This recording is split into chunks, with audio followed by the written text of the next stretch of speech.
There we go, we'll get it. Here we go. Order. I would like to call the Law Amendments Committee meeting for Monday, March 4th, 2024 to order and welcome everyone to Province House. My name's Dave Ritzie. I'm the MLA for Truro, Bible Hill, Millbrook, Salmon River, and also the Vice Chair of this committee, and I'll be chairing most of today's meeting. I'll ask the members to my left of the committee to identify themselves for the recording or the record, starting with the government members. Good morning. MLA Johnny McDonald for Hants East. Good morning, everyone. Nolan Young, MLA for Shelburne. Good morning. Melissa Sheehy-Richard. I'm the MLA for Hants West.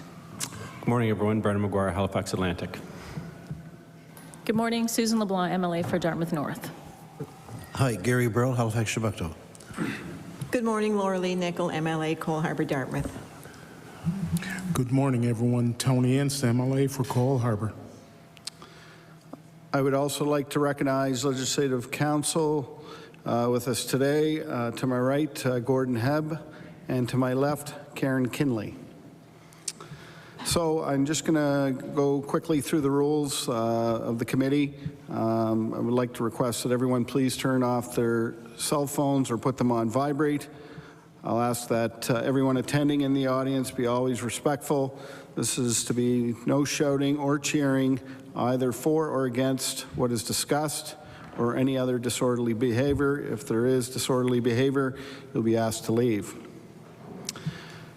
The taking of pictures or video by anyone other than accredited media is not permitted. Presenters are not to use any kind of props. Copies of all written submissions have been submitted. If they have not, we will pass them out. The agenda for today lists in the order in which presenters will be invited to speak is available for viewing on the small table to the left of the door as you enter the room. For scheduling purposes, all presenters today were required to provide prior notification to the Legislative Office that they would be speaking on the bills, so we will proceed from that provided list.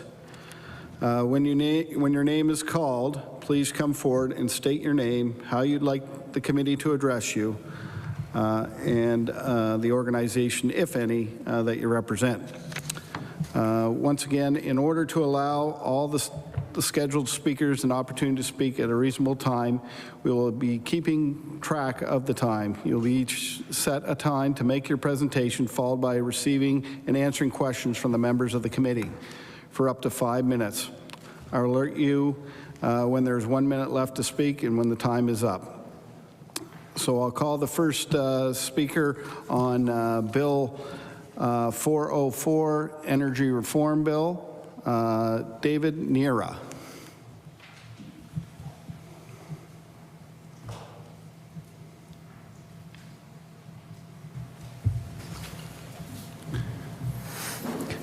Good morning, members of the committee.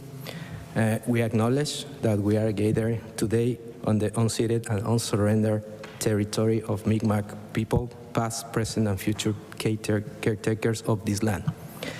My name is David Neira, and I am the Energy Coordinator at the Ecology Action Center.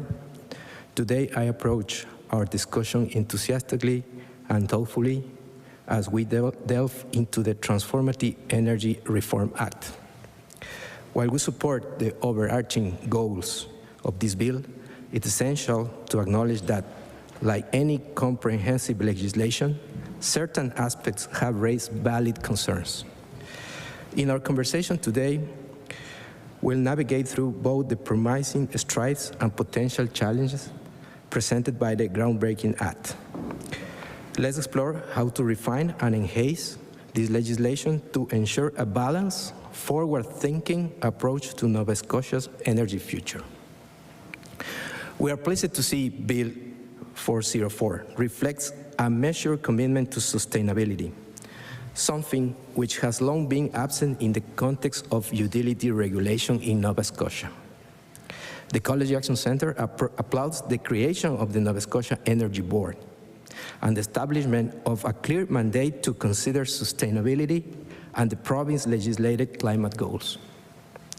The province is working towards a future that balances economic growth with our legislated commitment to carbon emissions reduction by aligning rates, charge, and energy system planning with our targets under the Environmental Goals and Climate Change Reduction Act. After many years of calling on the government of Nova Scotia to introduce a sustainability mandate for the utility regulator, the EAC commends the ambition of the legislators.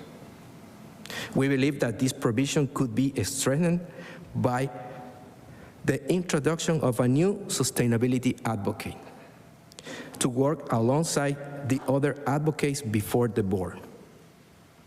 This change helps ensure that sustainability considerations are incorporated in all decisions by the board and reflect a commitment to balance Nova Scotia's immediate energy needs with a mindful approach toward environmental responsibility and long-term economic well-being. The proposed More Access to Energy Act outlines clear objectives for the province's energy future. These objectives include increasing competition and innovation, ensuring a secure and reliable energy supply, fostering transparency in energy supply planning, and introducing competitive procurement practices. Notably, the Act aligns with Sustainable Development Goals articulated in the Environmental Goals and Climate Change Reduction Act. The Act's commitment to a phased transition from Nova Scotia Power System Operator and Nova Scotia Power Incorporated Division to an Independent Energy System Operator, IESO, is of note. This strategic shift aims to enhance competition and efficiency while contributing to the overarching goal of sustainable development. The Act positioned the IESO as a critical in driving innovation and supporting the province's objectives for a resilient, environmentally responsible energy landscape.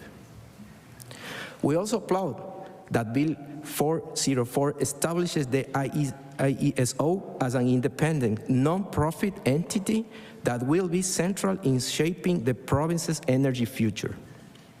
This strategic move ensures that the IESO operates free from the influences of private utility companies, aligning its objectives with the broader interest of sustainable energy development for Nova Scotia. We support the bills addressing financial considerations associated with the transfer, allowing for payments, valuation of assets, and conditions to be specified in the transfer order. The Energy Board is empowered to resolve disputes related to these financial matters, safeguarding the interests of ratepayers. We recognize a significant mandate for the IESO, ranging from directing the operation of the IESO control grid to procuring ancillary services and promoting sustainable energy development. Its role extends to undertaking integrated resource planning exercises, forecasting electricity demand, and facilitating the diversification of energy sources, aligning with the broader goals articulated in the Environmental Goals and Climate Change Reduction Act.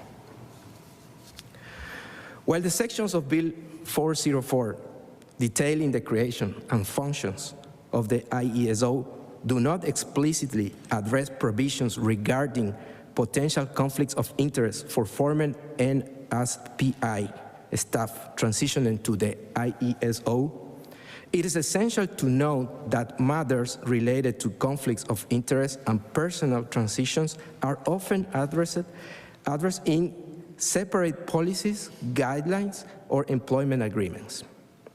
We urge the province to explore additional documents, regulations, or policies outside of Bill 404 to ascertain the specific measures in place for managing potential conflicts of interest arising the transition of staff from Nova Scotia Power Incorporated to IESO. We are also pleased to see section emphasizing the IESO's commitment to ensuring the integrated electricity system reliability, adequacy, and efficient performance. While performance based regulation may not be explicitly employed, the identified objectives and responsibilities strongly indicate a regulatory approach aligned with performance considerations, establishing and enforcing reliability criteria and standards, maintaining the bulk electricity system adequacy and reliability, procuring ancillary services, and facilitating a competitive market collectively underscore a commitment to optimal system performance. Furthermore, including administrative penalties and transmission interconnection studies suggest a regulatory mechanism focused on enforcing performance standards and ensuring timely and efficient operations. The legislative provisions reflect a regulatory framework that significantly emphasizes performance-related aspects within the electricity sector. We also see some key areas that are weak or missing. EAC sees a lack of mandate to support demand-side solution on this bill. We advocate for amendments prioritizing energy efficiency and affordability within Nova Scotia's energy framework. The current bill establishes the IESO role but lacks explicit provisions for empowering consumers and promoting energy efficiency.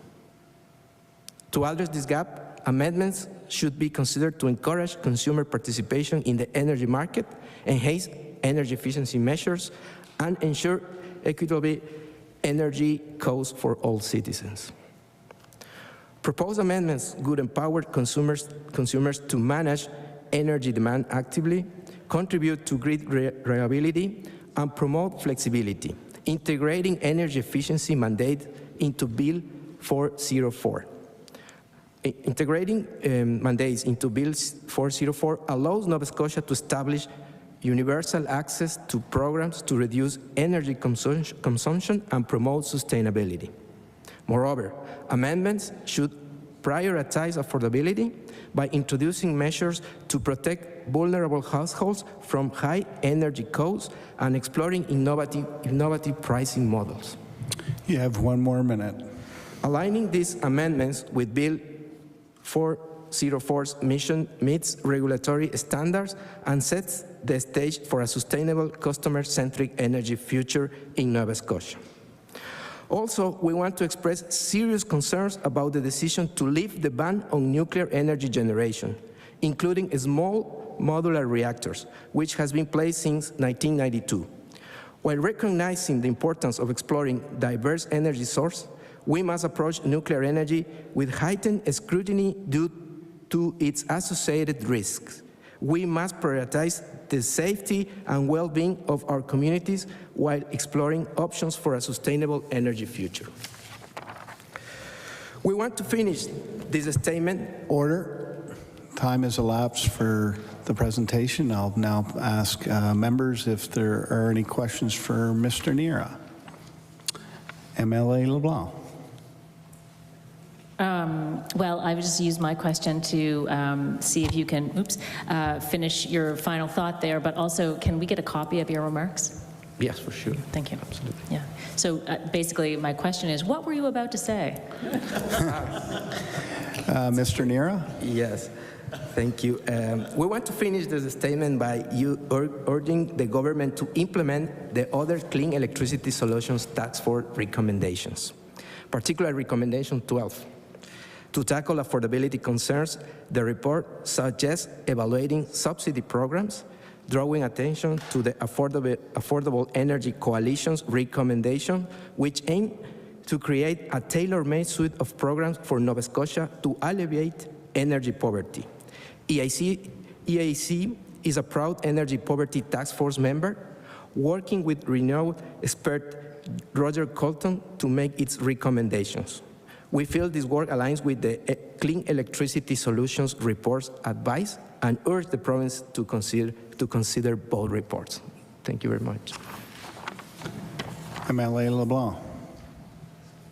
Yeah, thanks. So thank you for all these remarks. But on that last note, do you see a way to amend the legislation itself to ensure that when the new regulator is formed, that there is a way for it to be mandated to address energy poverty or to think about energy poverty in its new mandate? Mr. Nera? Mr. Chair. Yes, absolutely. We believe that, as I remarks in my speech, the IESO is now focused on a supply side of the energy. And we can see an opportunity to include the demand side, the other side of the energy, on our energy management system, because we can try to develop a comprehensive regulatory system which are not only focused on the supply side, but also thinking in the demand side, because they are key actors in order to get all of the goals related to climate change. Thank you. MLA Nickel, sorry. Remember, I'm worth 5 cents. So thank you, and by the list, I guess you're the only presenter on this bill today, and I think that speaks to, I thank you. Later on. There is another, okay, well, 2, still not many. And I guess that speaks to how complicated the whole thing is when it comes to regulating our energy in Nova Scotia Power and everything else. But I just wondered, we've long felt that there should be a lens for climate change put on the legislation that the UARB operates from. And I just wondered if in your opinion, if you feel that there is a need to create another, or could they have taken the existing Utility and Review Board and changed the legislature to have them put a climate lens to the work that they do? Mr. Nera. Thank you. As I remarked, I think that we see that a positive point in this bill, the restructure of the institutions that are going to govern the energy system in Nova Scotia. And I see that this is, in my opinion, this is a good opportunity to give to these new entities which are going to be created with this bill, this mandate about sustainability mandate, and include, as is stated in the bill, include the sustainability issues and environmental concerns on the electricity sector.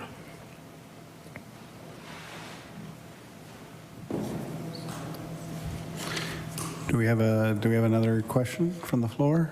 We have 25 seconds left. Seeing none, thank you, Mr. Nera, for your presentation today. Thank you so much. Mr. Chair, in terms of getting remarks, MLA LeBlanc. in terms of getting copies of remarks, can we ask a page to make copies and then hand them out? Sure. I officially ask a page to make copies then. Thank you. Okay. Thank you, Mr. Nera. So I will now call, we're moving over to Bill 407, the Antigonish Consolidation Act. Sandra Snow is here virtually. Good morning, Ms. Snow. I just wanted to let you know that you'll have 5 minutes to present and 5 minutes for questions from the committee. And we'll start by acknowledging you, and if you can, make sure that once your comments are done, and when I acknowledge you, that's when you can speak so everyone can hear you. Okay? Excellent. All right. Thank you. Please go ahead.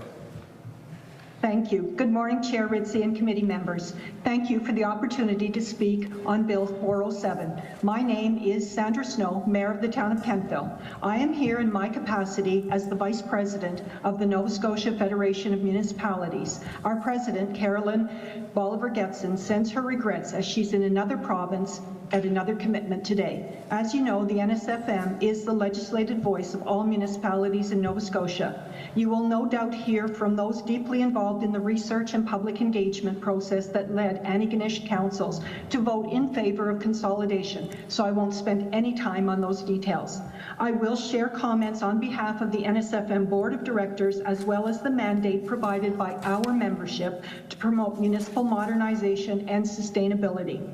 Our members have consistently recognized municipal modernization as including options for local leaders to combine resources and planning efforts.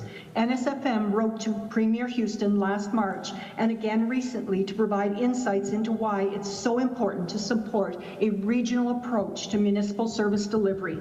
Voluntary consolidations allow local government to meet the evolving expectations of our residents. Collaboration between municipalities reduces inefficiencies and creates service delivery improvements. It bolsters the economic opportunities that come with recreation and tourism and improves resilience through the coordination of things like emergency services. You may hear today about the efforts of staff and leadership in both the town and county of Antigonish during Hurricane Fiona. We know that natural disasters do not acknowledge municipal boundaries, and we know that an increasing number of issues are calling for us to consider when and where those boundaries have become more restrictive than helpful. Antigonish has identified opportunities to improve coordination in areas like water and wastewater systems, renewable energy, and housing. All of these are imperative not only for growth and prosperity in the province, but also sustainable, vibrant communities. Sustainability is a significant concern facing our members. Challenges like housing, infrastructure costs, and climate change require increased capacity at municipal level. Locally elected officials know better than most what is at stake when deciding on consolidation. These decisions are not made lightly and are pursued only by those whose conviction that doing what's right for the community is above the personal and political toll the process may take. Some people will always seek the status quo. However, many residents, often the silent majority, want their elected officials to work together to provide the best service at a sustainable tax rate. That is fundamental to communities across the province, and this is the core of consolidation. Like the Nova Scotia Supreme Court, the Federation believes that duly elected officials have a legal right to seek legislation to ensure the sustainability of our communities. West Hants Regional Municipality has shared the success of their 2020 merger with our membership. Antigonish has also spoken to other municipalities about their experience with voluntary consolidation. Our neighbours in the southwest Nova Scotia are now considering what it may look like for them. Municipalities will continue to learn from each other and will continue to seek guidance and support from the provincial government. In closing, the NSFM Board of Directors would like to thank the provincial government and the Department of Municipal Affairs and Housing in particular for providing their expertise during the process. Resources provided by the province are essential to ensuring a smooth transition for municipal success. Our board and members will be watching and learning from another municipal merger, and we will continue to put communities we serve first. Thank you. Thank you, Mayor Snow. I will ask if there are any questions from committee members. MLA Burrell. Oh, well, thanks, Mayor Snow. It seems that a lot of thinking about this bill is not so much about the substance of the consolidation and the worth of the consolidation, as much as it is about the wisdom of proceeding to the consolidation without a vote. Is it the NSFM's view that a vote in this case is not a wise path to pursue? Mayor Snow. Thank you, Chair. Thank you, Mr. Burrell. The NSFM has established that our elected officials do have the right to do this, as we have seen from the Supreme Court. If a vote was required or was mandated, then I believe that the NSFM would support that as well. However, in this case, and as we saw with West Hants Windsor, the success has demonstrated that the way ahead through the means that we have taken is the way that we would proceed. Thank you, Mayor Snow. MLA McDonald.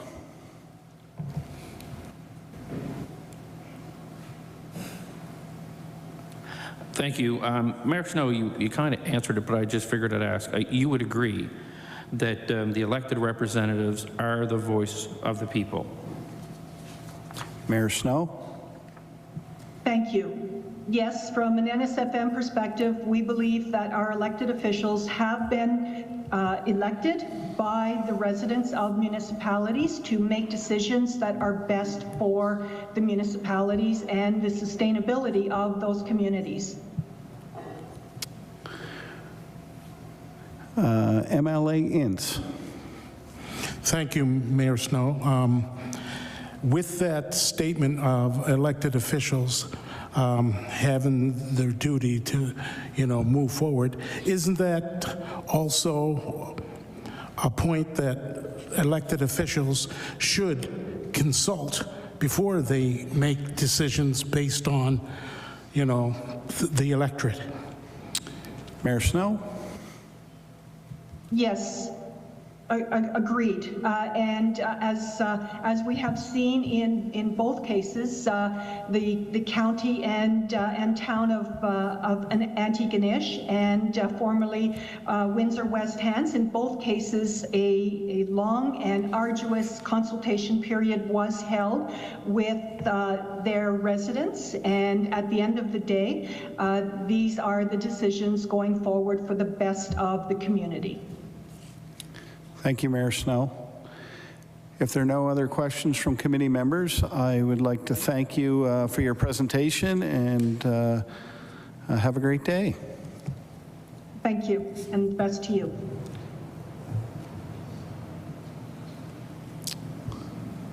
Okay.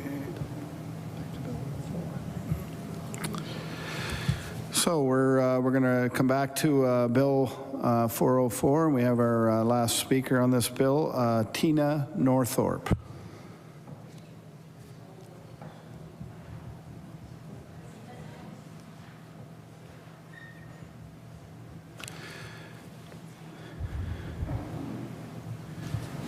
Good morning. Good morning. So you're speaking to Bill 404 Energy Reform Act. Yes, that's right. If you can kindly state your name and who you represent, and then we'll proceed with your comments and presentation, and you'll have 10 minutes to present and 5 minutes for questions. Okay. Thank you, Mr. Chair. My name is Tina Northorpe, and I represent the East Coast Environmental Law Association.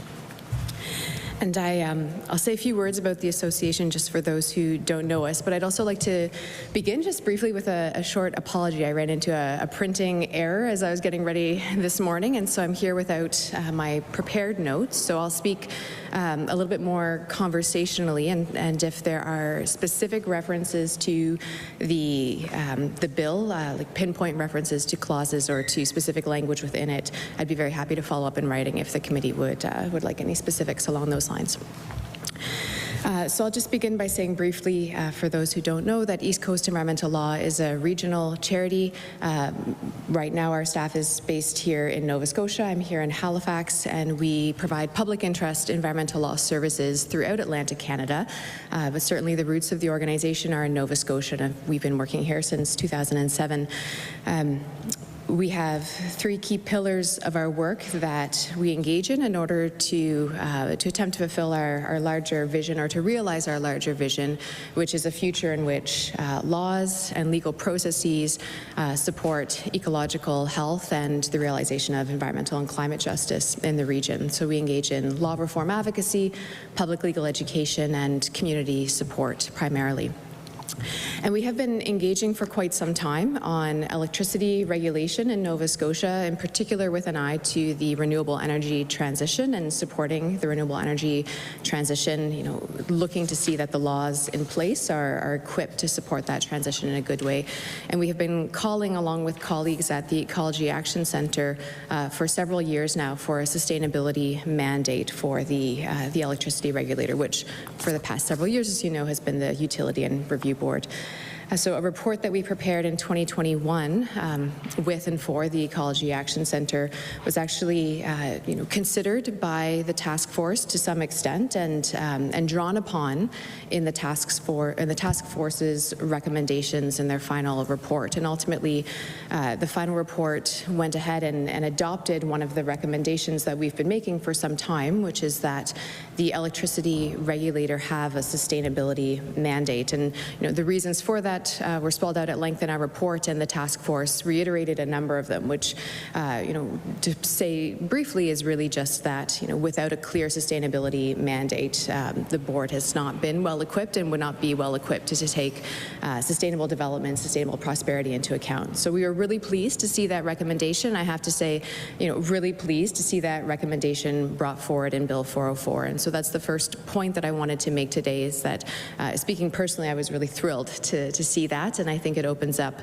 wonderful opportunities for new forms of advocacy before the board, which will of course be changing its form slightly, and we'll have a more dedicated energy board. But I think that it really opens up a lot of doors, and so we're really very pleased to see that, and want to really thank and commend the government for moving forward with that particular recommendation. Having started with that, though, there are three sort of more constructive comments that I want to add to my comments today, and one of them does build off of the inclusion of the sustainability mandate, which is spelled out in more kind of specific language in the bill, but to put it very briefly, is a mandate that will require the board, under certain circumstances within its decision making, to take into consideration the goals set out in the Environmental Goals and Climate Change Reduction Act, and then to some extent also sustainable development as defined in the Environment Act. And there are also, there's a provision that builds some of those considerations into a purpose section as well of one of the new acts that has been put forward. So all of that is really great. One of the suggestions that we've been making for some time, which the task force did not ultimately adopt, is the suggestion to empower the board to appoint a sustainability advocate that would be analogous to the consumer advocate or the small business advocate that we currently see in the regulatory regime. And the committee's reasoning for choosing not to recommend that particular empowerment is set out in the report, and I can certainly understand aspects of the task force reasoning on that point. I would presume, they don't say this explicitly, but I would presume that at least some of the reasoning is informed by what the task force was hearing about concerns about the costs of the small business advocate and the consumer advocate, and the need for greater accountability and transparency with respect to the costs that those advocates are incurring. And I can imagine that the task force was feeling like, maybe the addition of a new advocate to the ranks at this time may not be entirely necessary or appropriate. And the task force also says in the report that because the regulator is going to have this new kind of mandate and requirement to consider sustainable development and sustainable prosperity in its decision-making generally, that essentially it would be the responsibility of everybody before the regulator to bring these issues forward, and it would be the responsibility of the regulator to consider them no matter what.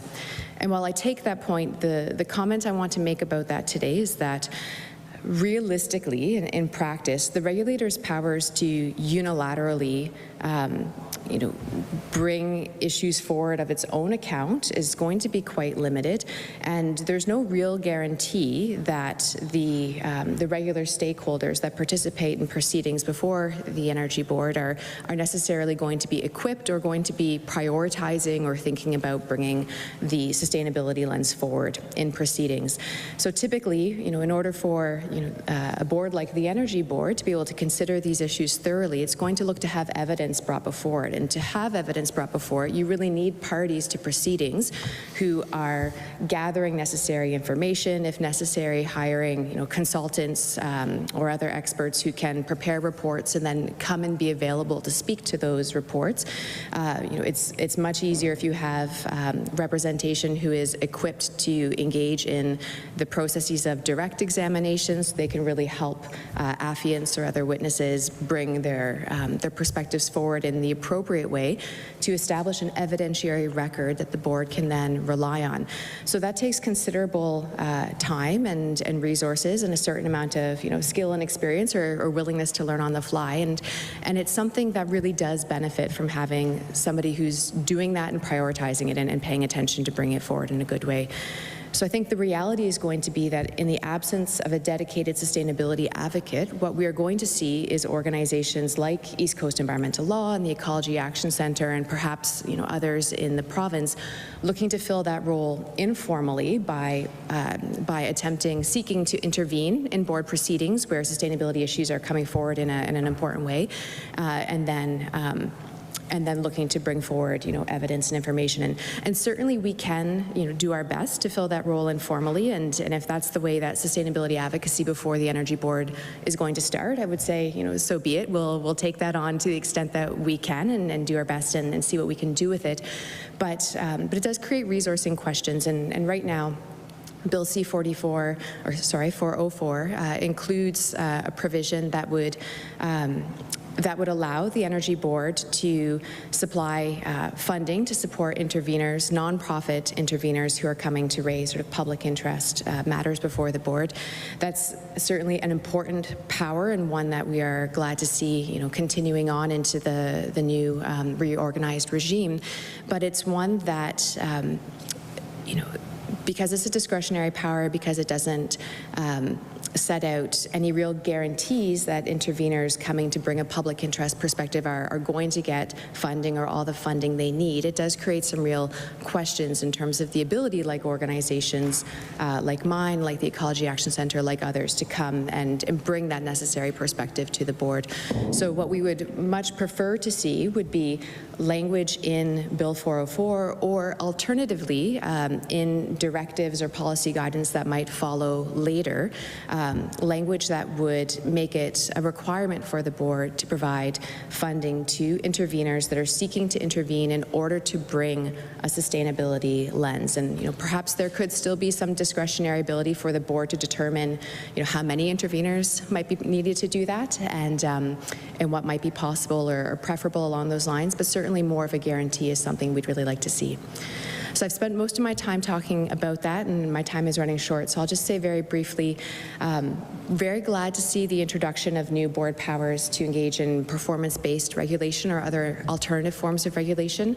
I think there we're going to see resourcing issues in terms of the board's ability to look into that fully, so I would just ask the committee and the committee of the whole House and the government more generally to think about how best to equip the board with funding it might need to really give thought to that.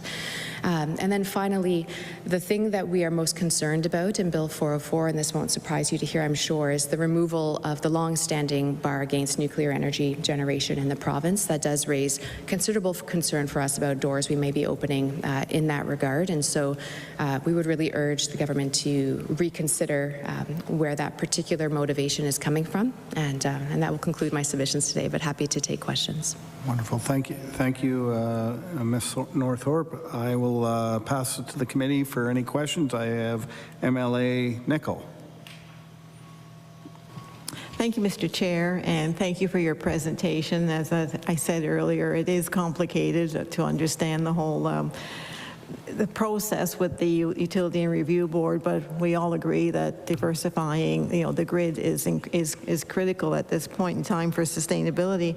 But what I hear most from residents, and I'm going to ask on their behalf, because at the end of the day, you can diversify the grid, but ultimately it is owned by Nova Scotia Power, and they're wondering how this is going to play out, and especially with regards to, as taxpayers and ratepayers, how that could present itself.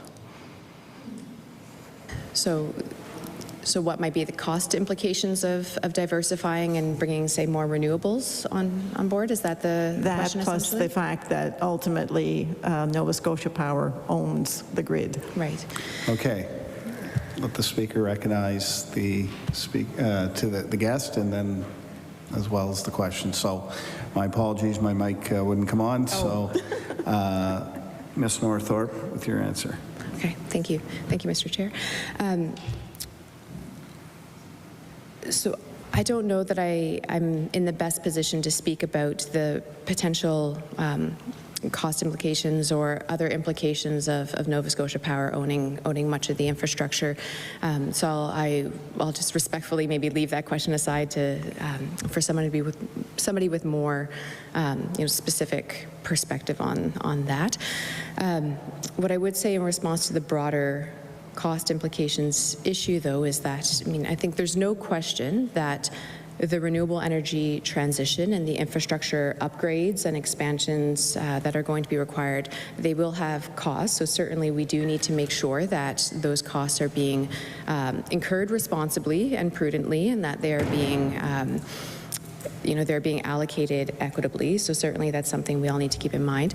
I would say, though, and this will tie back to the broader point that grounds my point about nuclear energy generation, is that really something that we need to be thinking very seriously about is the need for greater efficiency measures in the province, because ultimately one of the best ways to lower costs for everyone is to reduce our need to be bringing more electricity onto the grid and into the province, right? And so I think rather than putting all of our eggs in the basket of new technologies, some of which are still unproven, we really do need to be thinking about how best to focus resources and energy on efficiency measures that are going to lower costs and make energy in this province more sustainable for us all.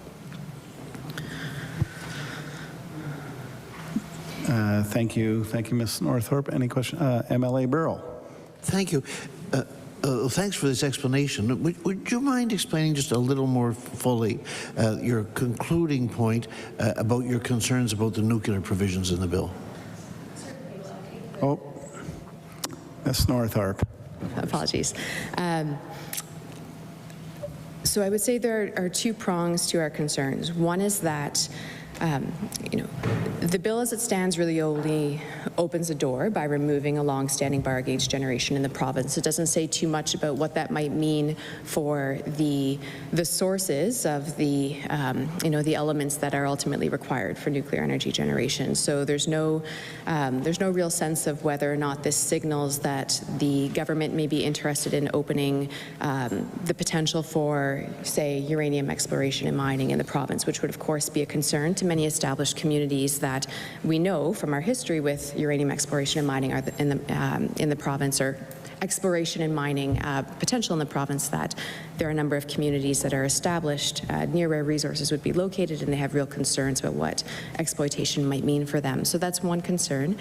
The second concern is that the provincial government has signaled, and certainly in its press release last week on this bill, it signaled that there's a clear interest in small modular reactors. Those technologies, as I understand them, are not yet implementation ready, certainly not at scale.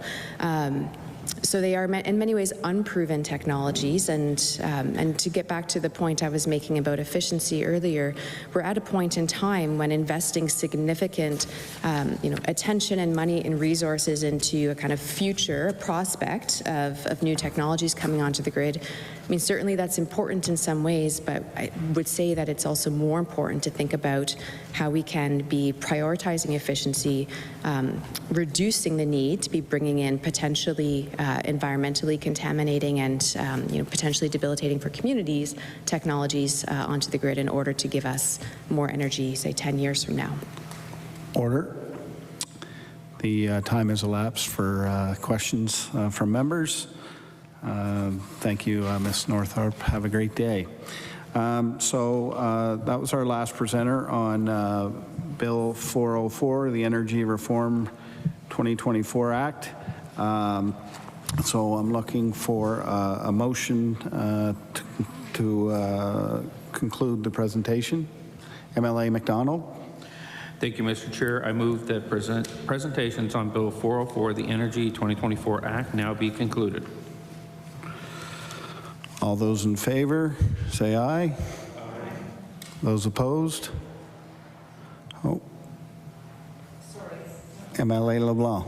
May I speak to the motion before we vote? On the concluded? Yeah. Okay. Because it seems weird to close comments if we're going to then hear an amendment. It's just presentation. I know, but what if we need to hear from experts on the amendments? Like if the government is about to propose a sheet of amendments that no one understands, frankly, and we have some experts in the room, it would be strange to close presentations in case we could ask someone to come and speak to the amendments. I'm right?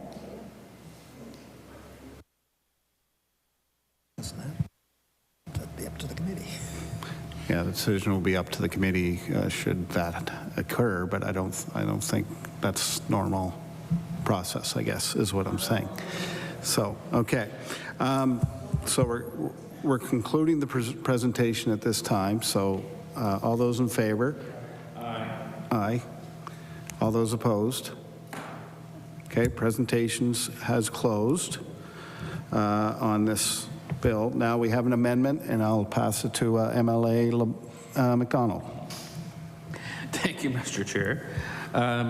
So we have a change sheet, LAC Gov 1, which I believe has been circulated to everybody this morning. First time I've done this, so I'm going to wind up reading it. So our amendment sheet reads as page 4, clause 21, proposed subsection 4E, subsection 2, line 1, add on or after March 1, 2024, after received. Page 4, clause 21, proposed subsection 4E, subsection 3, line 2, delete 10 and substitute 5. Page 5, clause 21, proposed subsection 4E, subsection 4, line 1, delete 10 and substitute 5. Page 5, clause 21, proposed subsection 4E, subsection 4, line 3, add at the rate set out in the powers purchase agreement after output. Page 14, clause 63, A, paragraph B, delete. B, paragraph C, re-letter as B.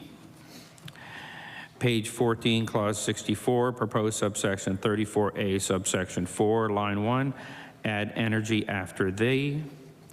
Page 15, clause 66, proposed subsection 35AB, subsection 2, line 1, delete energy. Page 18, subsection 85, subsection 5, subclass 85, sub 5, proposed subsection 64A, sub 4, line 2, delete 2 or 3 and substitute 2A. Page 18, subclause 84, sub 5, proposed subsection 64A, sub 5, line 2, delete 2 or 3 and substitute 2A. Page 18, subsection 84, subclause 84.5, proposed clause 64A, sub 6, sub A, line 2, delete 2 or 3 and substitute 2A.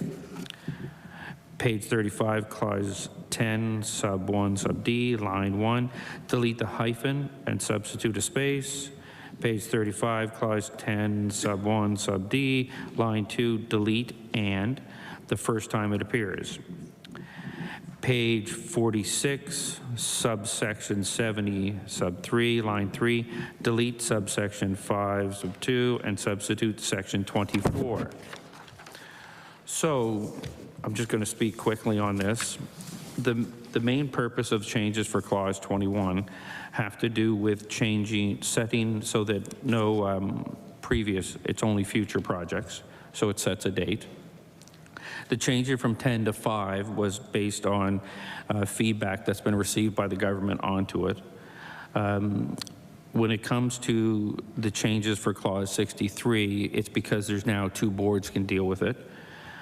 And pretty well, pages 18, 35, and 46 are cross-reference changes and a little cleanup in languages. So that's the intent of the motion, or sorry, of the change sheet. Thank you, Mr. Chair. So I will ask for a motion to move the amendment or name change sheet LAC Gov 1 be approved.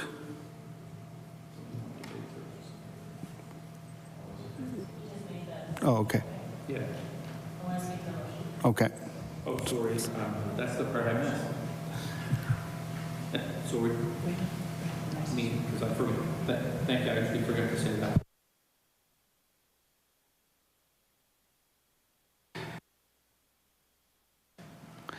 Thank you. I missed that portion. I move that the amendment LAC Gov LAC-1 be approved. MLA LeBlanc. Thank you, Mr. Chair. Even though my honorable colleague has given some description of these changes or some explanation of the changes, there's a lot to wonder about. Number one, a full page of amendments in this humongous bill, bringing them to this committee seems what's the word I'm looking for? Full of folly, follyful, because there's no time to digest them. Now, if we trust what my honorable colleague is saying, that they're just, cross references and cleaning up some language, I suppose we can do that. But I really do think that the appropriate place to bring these amendments would be Committee of the Whole, where we can hear from the minister on these. Not to suggest that MLA McDonald is less familiar with the bill than the minister, but there it is. But my colleague has also mentioned on page 4 and 5, clause 21, those changes are because of some feedback the government received on them, which doesn't really give us much information. I'd love to know what the feedback is. I'd love to know who the feedback was from, so that we can understand exactly what we're voting for. I would suggest that we leave this, we table this page of amendments, and we come back to it, Committee of the Whole, when we have some more time for us to digest it and also for the minister to talk about the amendments.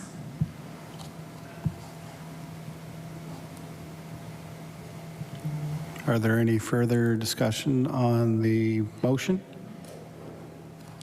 MLA Burrell. Point of order, is it not the case that a motion to table must be dealt with?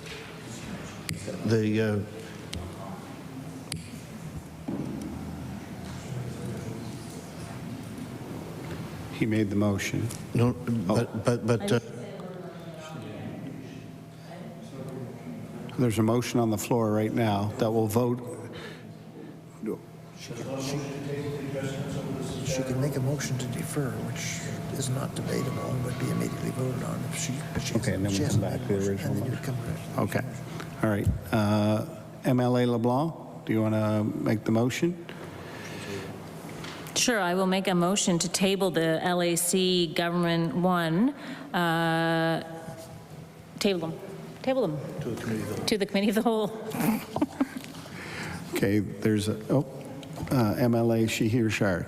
So, Mr. Chair. Not debatable. Oh, not debatable. Can I speak? No, not debatable. Okay. Okay, so we have a motion on the floor. All those in favor of MLA LeBlanc's motion, please say aye. Those opposed? Nay. Motion defeated. So we'll go back to the original motion. MLA McDonald on the amendment. Oh, sorry. Do I close on this one? They're just going to vote. Okay. Yeah. So, Break milk for a sec, sorry. all those in favor on the motion to move the amendment LAC Gov 1, all those in favor? Aye. All those opposed? Thank you. Motion approved. Can I do a motion to report it back? MLA McDonald. Mr. Chair, I move that Bill 404, the Energy Act, be reported back to the House with amendments. Okay, all those in favor? Aye. All those opposed? Motion approved. Thank you. We will now go into our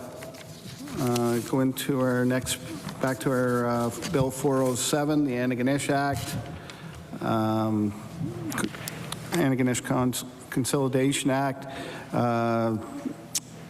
and we'll call witness David McLeod, and he's joining us virtually. David, you'll have 10 minutes to present, and there'll be 5 minutes questions after your presentation. I'll let you know when you have 1 minute left in your presentation, as well as questions. And if you don't mind, when I speak or acknowledge you, you go ahead and speak to your presentation when we get into the questions. So I'll acknowledge you and how you'd like to be referred to as well in the presentation and during questions. So Mr. McLeod, please proceed. Thank you, Mr. Chair, members of the committee. Excuse me, I'm presenting today virtually because I have the flu and you don't want it. Thank you for hearing my concerns surrounding Bill 407, the Antigonish Act. I'm a resident of the municipality of the County Antigonish, and I'm not a member of Let Antigonish Decide, but I do support some of their concerns. Before I begin, I'd like to make it clear that I don't agree or disagree with amalgamation. I, like most people in the region, have interests in both the town and the county, and I'd like to see both of them succeed. My opposition to the merger is specifically about the method. So, but furthermore, those that state that this is an emotional issue are rather foolish. This is an economic issue because, as most of you are aware, the greatest investment most of us will ever make in our lives is our homes. And that's what we're talking about here, is our homes. So this is an economic decision or an economic concern. My focus today is Section 6 of Bill 407. I do not feel the mayor, the warden, nor their deputies have sufficient competencies to fulfill the roles within the transition committee, given their past performance. And I ask that they be removed and replaced by 3 provincially appointed coordinators who select a chair from amongst themselves. After I state my reasons for this request, I'm sure you'll have some agreement. Not all people are suited for all levels of leadership. For example, look in the legislature. Not everybody's going to be the premier. Period. Not everybody has those competencies. Certainly I don't. The same is true in Antigonish. While the mayor, the warden, and their deputies do an excellent job day to day, taking care of the town, taking care of the county, through the joys, through the drudgery, and even through the minor emergencies, it doesn't necessarily mean they're the right fit for a change in government. And here's some evidence to prove my point. Number one, there's no clear vision of the future for Antigonish. I presented to the Committee of the Whole for the county on 28 June in 2022. My first question was, what is the driving need for consolidation and what's the vision? No one could give me an answer, like no one at all. So the vision, without a vision, consolidation seems to be the end game, and that's not the way it should be. If we're going to consolidate, consolidation should actually be the beginning point with a clear vision provided to the residents, and that hasn't happened yet. Communication is key for the success of any change in government. The municipalities provided some false data, some misleading information, and some outright lies. And I challenged the quality of the data that was coming from the chief administration officer. I was scoffed at. Now, I'm an intelligence professional, okay? I can look at marketing and call it marketing. I can look at propaganda, call it propaganda. I can look at lies and call lies.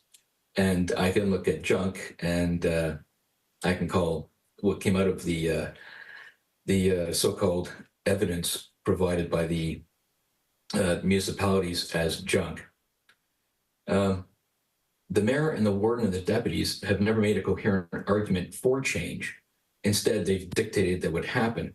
This lack of consensus or even attempt at consensus was apparent when the two municipalities recently barely passed their motions to merge, and that indicates a lack of vision and a lack of leadership. The next point's a little bit awkward. There's been a 5% increase in support for a plebiscite. Now, this is let Antigonish decide. They put forward two separate polls from a national polling company. The first one received 70.4%, and the second received 75.8% support for a plebiscite. That 5% growth is pretty significant. You'd think everything would settle down, but it hadn't. The lack of trust in the process and leadership has been indicated by the fact that there's been a growth in people wanting a plebiscite. Next is a lawsuit. Now, no one in their right mind goes to court unless they absolutely have to, because the chances, well, it's very risky. You should never go to court unless you absolutely have to. But the people of the town and the county got together and decided that some legal action was required. That almost seems like an act of desperation.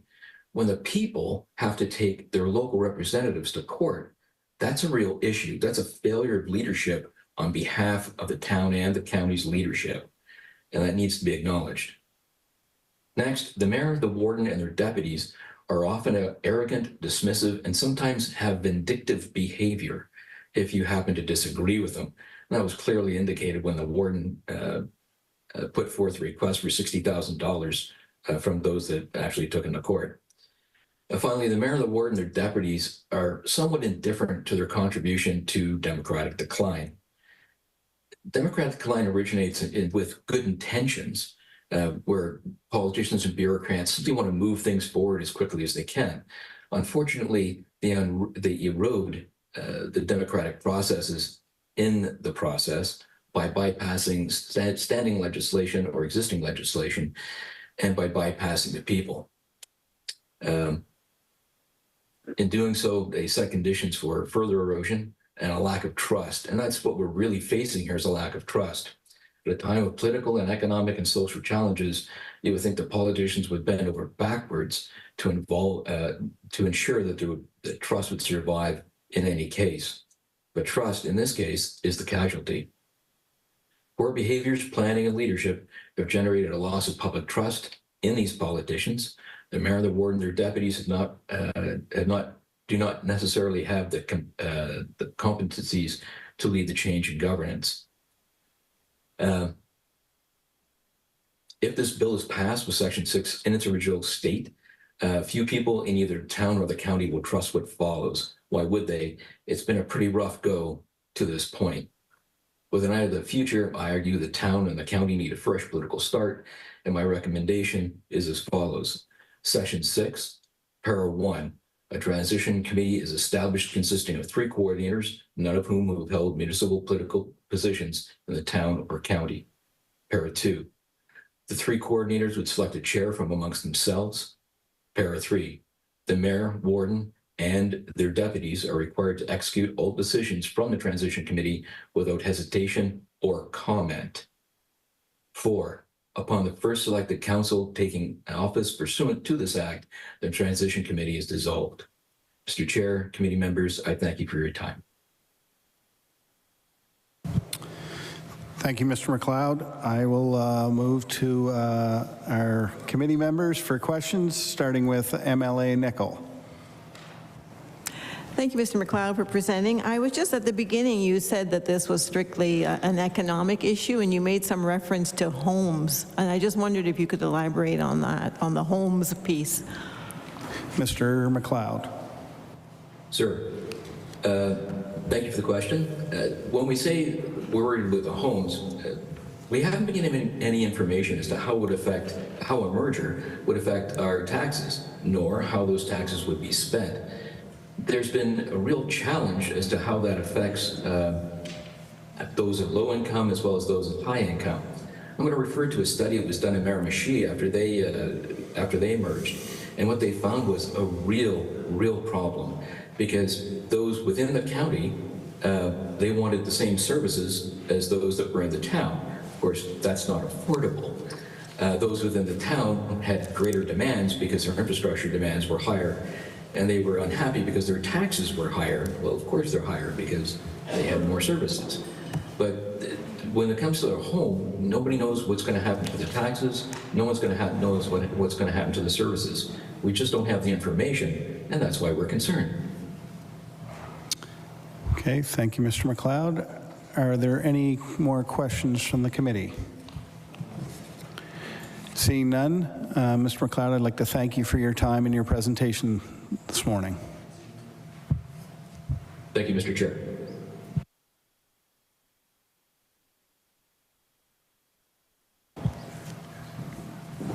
Okay, so now we'll move into our next presenter, Terry Penny.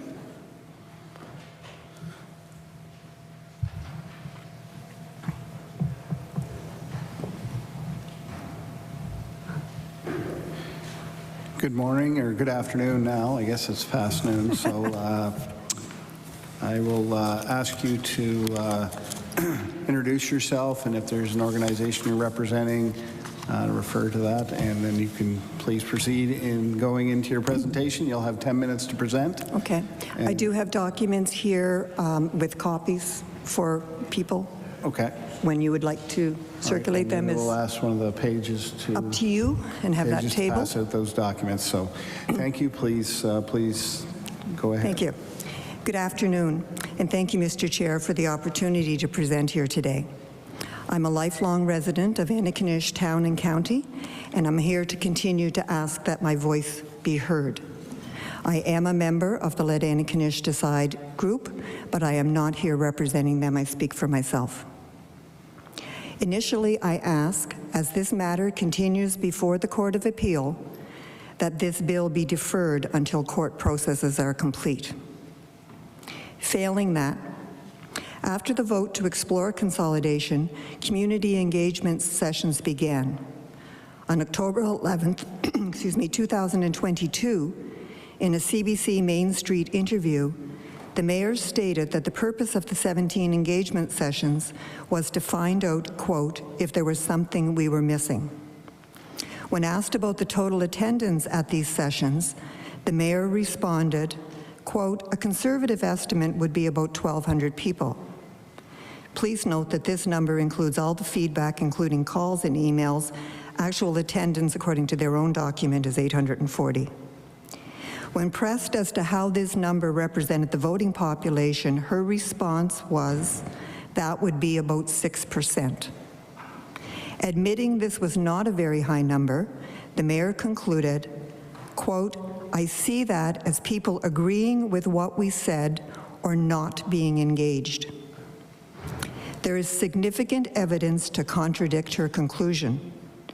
In addition to the 900 people attending 11 grassroots town hall meetings, there are 4,200 names on a petition representing 25% of the voting population. There are 2 significant polls with greater than 75% wanting a vote. And we have the very words of Justice Gabriel in his document that although they were unsuccessful in their application, their views were shared by a portion of the affected population, and apparently not a trivial proportion either. Collectively, these facts make it clear the mayor's conclusion is unfounded and erroneous. People are engaged, and they are not in agreement. There have been 2 votes by council and 2 polls conducted by the people. It is noted that council support for consolidation is at best a minimal majority decided by 1 vote by both councils. On the contrary, both polls show overwhelming support for a vote. Faults with the process were seemingly recognized by the mayor when in an October 31st, 2022 CBC interview, she was asked about the process used and the community objection to that process. The mayor's reply, quote, Yeah, so we did discuss this back and forth, and council agreed on the process that was chosen. Of course, if I could go back and change things, I'm sure the warden and I would do that. Some suggest that residents have responded emotionally, as noted in a testimonial by a former town employee. Described as, quote, the drama that unfolded, it continues stating that the decision of consolidation was always going to be highly emotional and controversial. When voices are not heard, acknowledged for the truth of their message, and then twisted into a position of opposition of content rather than opposition to process, emotions can run high. I would suggest that many communities in this province, indeed in this country, would like to have their residents as engaged in their community as the residents of Antigonish had demonstrated in their effort to be part of this decision. Op-eds in favor of consolidation were written by several councillors, as well as a joint opinion piece by the former mayor and warden that was introduced by Minister Lohr on the second reading of the bill. While providing opinion, none of these provided any evidence of studies describing the risks and rewards of consolidation. The residents of Antigonish have not felt heard. The 2024 poll, which you have copies of, reports that only 22% felt they had received sufficient information. The What We Heard report, which is the engagement summary report done by the town and county, quotes, in general, we heard that there was an underlying lack of confidence in the overall process, the municipal leaders, and the relationship between the town and county. With this decided lack of confidence, I ask that a study and plebiscite be included before any merger is considered. It is not too late to change things. I ask that you listen again to the words of the mayor, October 31st, 2022. If I could go back and change things, I'm sure the warden and I would. Do not accept that engagement sessions attended by 6% of the population provide sufficient evidence of support for the process. Additionally, I would ask that you please consider the following amendments to the bill itself. Section 6.1, as stated, the What We Heard report describes the residents as having an underlying lack of confidence in the overall process, the municipal leaders, and relationship between the town and county. With this lack of confidence and the trust in present municipal leaders, I ask for a delay in the appointment of the transition team members until after a municipal election is held, allowing residents of Antigonish to elect a council that they have confidence in. Supported by the people, this elected council could move forward with the transition to one consolidated municipality. It is a conflict of interest to have individuals involved in the design of a new governance structure, then put their name forward for a position within that structure. If the transition team is implemented before a municipal election, I ask that persons on the transition team not be allowed to offer their names as candidates in the October 2024 municipal election. It has already been publicly announced that a member of the transition team will be seeking the position of mayor. Section 6.3, with both town and county councils demonstrating a propensity to vote as a block on the consolidation issue, I ask that members of the transition team not be permitted to participate in the nomination and selection of alternate members. Section 7.1, the MGA does not outline many procedures for meetings. I ask that the inclusion that all transition team meeting schedules require public posting, be open to the public, and all minutes be recorded and posted in a timely manner. Section 12.1, the limitations of time should not remove the participation of residents in the NSUARB process of municipal boundary determination. I ask the committee to ensure that boundary recommendations be subject to the usual practice of public review. With a heightened interest in the 2024 municipal election, the districts have a profound effect on prospective councillors. To allow for a thoughtful consideration of candidacy, there is an immediacy to the designation of districts. I ask this committee to consider a timely date for completion of UARB recommendations. Sections 12 and 13. Original consolidation presentations were for regionalization with an elected mayor. All engagement sessions spoke to this as being fact. Regionalization was thwarted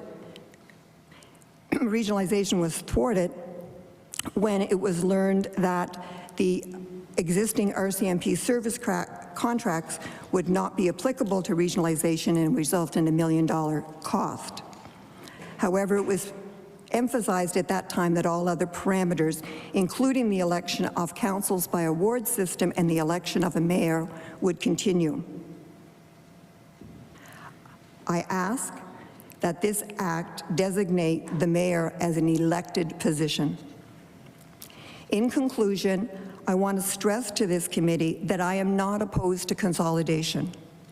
In the spring 2022 interview with the Halifax Herald, I was very clear that I had no position on consolidation because there was very limited information available on the rewards and risks of such a change in governance structure.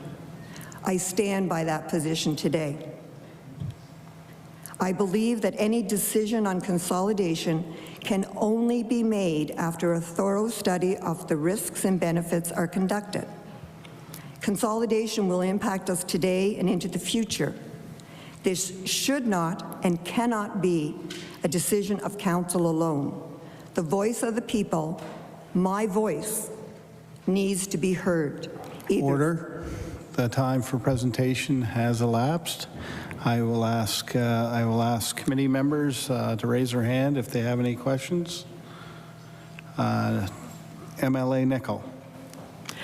Thank you. Just going to ask, because it seems that respectfully you're asking for a delay for the court case. Is there a time frame that within that you feel, is it known? Ms. Penny. The dates that we do not have a date for the actual hearing, but the dates outlined in the Court of Appeal process will see that the court appeal is concluded before a municipal election. Okay, are there any other questions from committee members?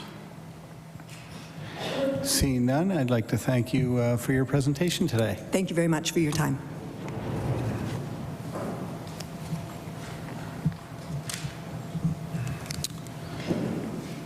Okay, we have the next witness virtually, Mayor Pam Mood. Good morning, or good afternoon, Mayor.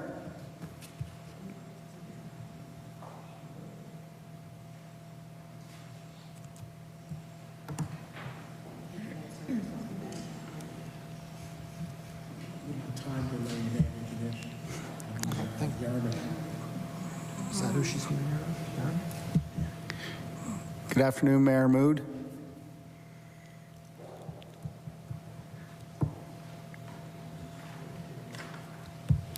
Working on it down there. You got me now? There she is. How are you today? Good, good. Excellent, Mayor Mood. You have. You have me now? We have you now. Can you hear us? Can you hear us? Good to go? Good to go. She can't, I don't think she can, nope. There I am. Okay. I'm great, thank you. Okay, great. Oh, there's a little delay. Okay, sorry. Mayor Mood, you'll have 10 minutes to present to the committee, and then we'll have 5 minutes. I can. Okay. Okay. Okay, well. Yes, go. I hear you. Yeah, go for it.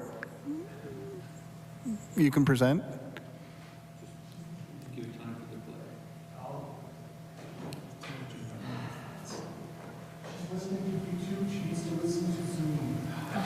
Okay, You have to listen to Zoom, not YouTube, Mayor Mood. Okay, so we're delayed, and I'm just going to go ahead and speak. Okay. So I'm delayed. So I'll just say, yep, good afternoon, everyone. I'm Pam Mood. I am the mayor of the town of Yarmouth, what I call the best piece of real estate on earth. Thank you for this opportunity to speak to Bill 407. Okay, please proceed.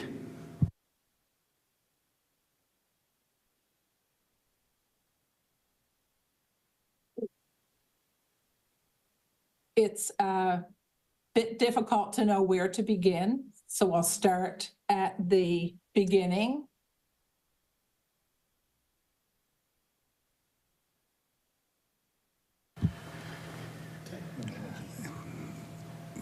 Mayor, yeah, we're here. Yeah, so. Okay, I'll just say, you know, I love Nova Scotia and we have some catching up to do. I'm thankful that we are on this path, especially as it pertains to consolidation. I don't have numbers and, you know, data and everything that the previous speaker had, so I appreciate her bringing all that. I just have some thoughts on the consolidation piece.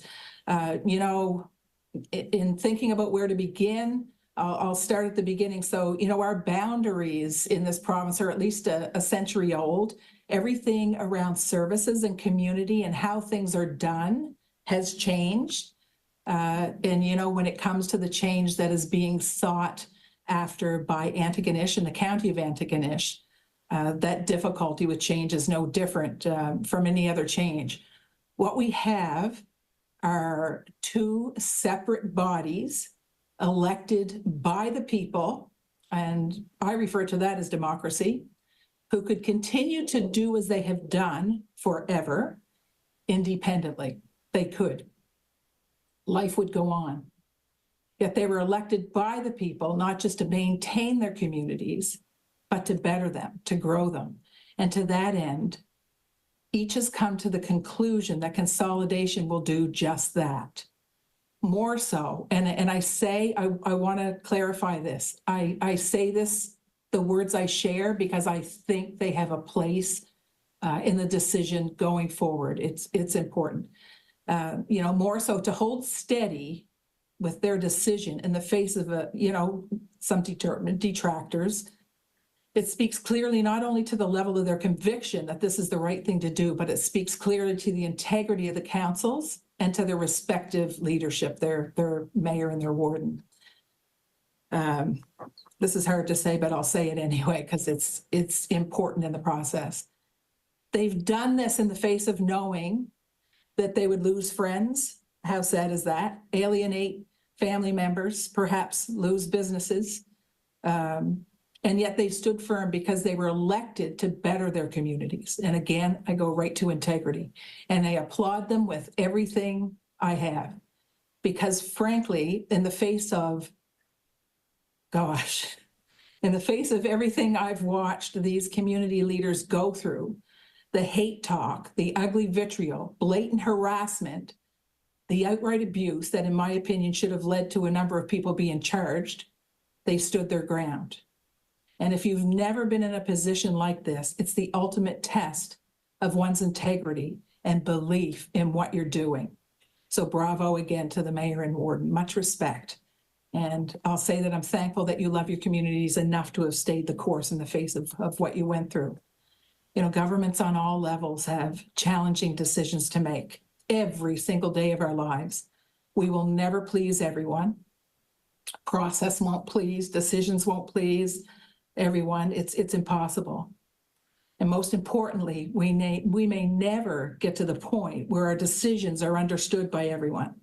We can explain all we want, but we can't make people understand why we take some of the paths that we take. And that's fair. I respect those that are making the decisions as much as I respect those that are kindly, should I say, you know, kindly not agreeing. That's okay. The Antigonish councils, both of them, have been elected by the people to do a job, and they're doing just that. After a great deal of consultation, thought, you know, weighing things out, community engagement at every stage, study, and much more. They know what they're asking, and they know it's the right thing for their collective community. What we do as elected officials is engagement. We don't hand over decision-making. That happens, in my perspective, that happens every 4 years. And I think, going the other path is just dangerous on a level that's hard to even express. The province has big ambitions regarding growth and much more, and I love those ambitions. In the process of getting where we want to go, supporting duly elected officials and having respect for what they've been called to do and their decisions around the very places they live and have committed to serve is the first step to getting there. So I want to thank the province for getting this back to the table. As the mayor tasked with growing my own community, I could speak for hours on how consolidation would be the best thing for our own region. But we're talking about Antigonish and the county of Antigonish, but it's no different here than it is there. If we're truly working for the people of our communities, we know the issues inside out. And it's hard to explain that because I know people have done their homework. The previous speaker obviously did her homework, and I'd love to see that, but everybody doesn't. We sit at these tables and we know these issues like the back of our hand: climate change and housing and, doctor recruitment, all these pieces. They need to be done on a regional level, not in isolation. And the time it takes to get things done is multiplied tenfold when we do them separately. The time to go back and forth between councils, just to come to an agreement on some of the simple things, everything takes longer. When it comes to infrastructure issues and development, municipal lines shouldn't exist.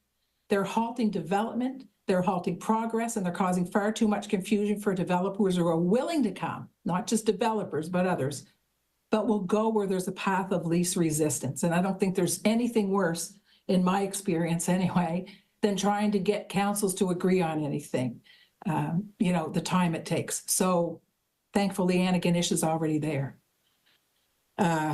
Thankfully, yeah. I'm going to close because I said I didn't bring a lot of data and all those pieces. It's just those thoughts on consolidation, and it's why it's the right thing to do. And what I say next is said with a little bit of humor, but it's true. I've not seen a monument of Chicken Little put up in any of the areas that have consolidated. The sky hasn't fallen, nothing's falling apart. Instead, growth happens, decisions are made faster. Us and them, conversations and fights come to a halt. Life goes on, only it's much better. It just takes time to get used to the change. The town of Antigonish will always be the town of Antigonish. The county of Antigonish will always be the county of Antigonish. But together under one roof, the Nova Scotia we're after, this is how it happens. So I'll close by saying again, I applaud these leaders from the heart for the sheer guts, the courage, and the integrity to continue to fight for what they know will be the best future for their area. They're sitting at these seats because the majority asked them to do exactly what they're doing. Maybe not under this topic, but in general, please make this community better. It's a classic case of we're better together. So I would just say, you know what, let's just get this done so the next municipal units can get in line to follow the best practice. Thank you for your time. Thank you so much, Mayor Mood. Are there any questions from the committee members? I'm seeing no questions, Mayor Mood. You did a great job in your presentation. So there's no questions from the floor. So thank you very much for your presentation, and wish you all the best this afternoon, and thank you.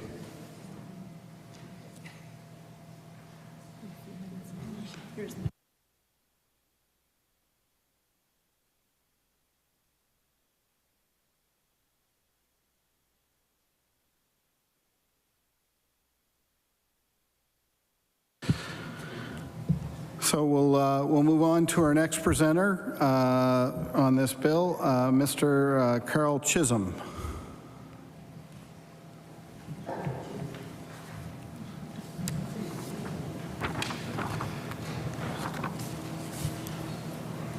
Good afternoon, Mr. Chisholm. Thank you so much for coming today and presenting to the committee. I will allow for 10 minutes to present and then 5 minutes of questions from the committee members should they have questions. So I will, your time starts when I'll acknowledge you. Mr. Chisholm. Thank you, Mr. Chair, committee members. Thank you. Good afternoon. My name is Carl Chisholm, and I served as mayor of the town of Antigonish from 2008 to 2016. I was born and raised in Antigonish County, went to John Hugh Gillis High School, graduated from the Eastern Institute of Technology in Sydney, now CBU, and then traveled throughout Atlantic Canada with the Royal Bank for 12 years. I returned to Antigonish in 1985 to open a business in town, which I ran for 20 years, and retired in 2005. After the annex amalgamation issue that came to a head in 2006, where a plebiscite vote of both town and county residents was held, the UARB made the decision that the town and county would stay status quo. Millions of taxpayers' dollars were spent on this, with the end result no different. I was approached to run for town mayor in 2008 because there was a lot of bitterness still held over from 2006 by both town and county councils. When elected, my main goal was to bring the two councils back closer together and approach projects and commitments with both sides pulling the rope in the same direction. I approached Warden Herb Delory at the time and suggested that we have joint council meetings on items that pertain to both town and county. We started having joint council meetings, and as a result, our now People's Place Library came to be and is the most heavily used, based on per capita, in the province. As well, a complete overhaul was done on the Antigonish Arena ice surface, with the whole surface being dug up and all new piping with underfloor heating installed. We continue to have regular joint meetings, which they still have to this day. As a result, discussions which started during my term continued into the next term, and a central skateboard park was built and is in a very visible site in a high traffic area of town. Many meetings and discussions have taken place between the two councils, with the outcome being that both councils make an announcement as one for the betterment of both town and county residents. I believe, based on my 8 years' experience as mayor, working with both councils together was definitely to the benefit of all of Antigonish town and county, and as I look to the future, I definitely think that going forward as one is absolutely the way to have all residents be winners. When traveling outside our local area, whether it is for vacation, business, or with sports teams, and we are asked, where are you from? We don't say the town of Antigonish or Antigonish County, we simply say Antigonish. We are not going to lose Antigonish, as we will not lose Tragedy, Lakeville, Pomkit, or Arisag by consolidating. On the provincial map, we will still be Antigonish. In this regard, everything is staying status quo. I know consolidation is the best interest of all Antigonishers, as there are only two municipalities in one county. We already share the same planning commission, we share the same financial software, and we share the same IT department. One municipality is the next logical step. In closing, I would just like to say that voters have their say on election day and vote for the individual that they feel will make the best decisions for the people who they represent. On a regular basis, our MPs in Ottawa make decisions, which are not all popular, on behalf of their constituents.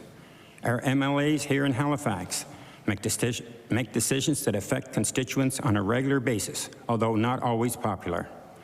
Based on the decision that we are here to discuss today, made by our municipal representatives, I want to say that going forward as one council for all of Antigonish will be of great benefit to all of the generations to come. Thank you for allowing me to speak today. Thank you, Mr. Chisholm. Do we have any questions from our committee members? I'm seeing none. Thank you so much for your presentation today. Appreciate it. Thank you very much.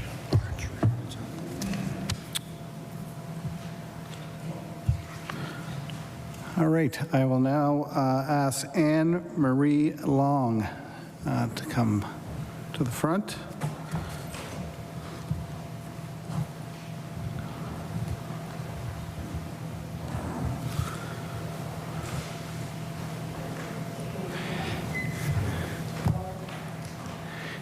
And I see you have some handouts, so the pages will hand those out. Thank you, Ms. Long. I would like to let you know that you have 10 minutes to present and 5 minutes for questions should the committee have the 5 minutes or any questions for you. Having said that, if you could introduce yourself and any organization that you represent and how you'd like to be addressed by committee members going into questions. Thank you. Anne Marie will do fine, and thank you, Mr. Chair, and committee members for allowing me to present.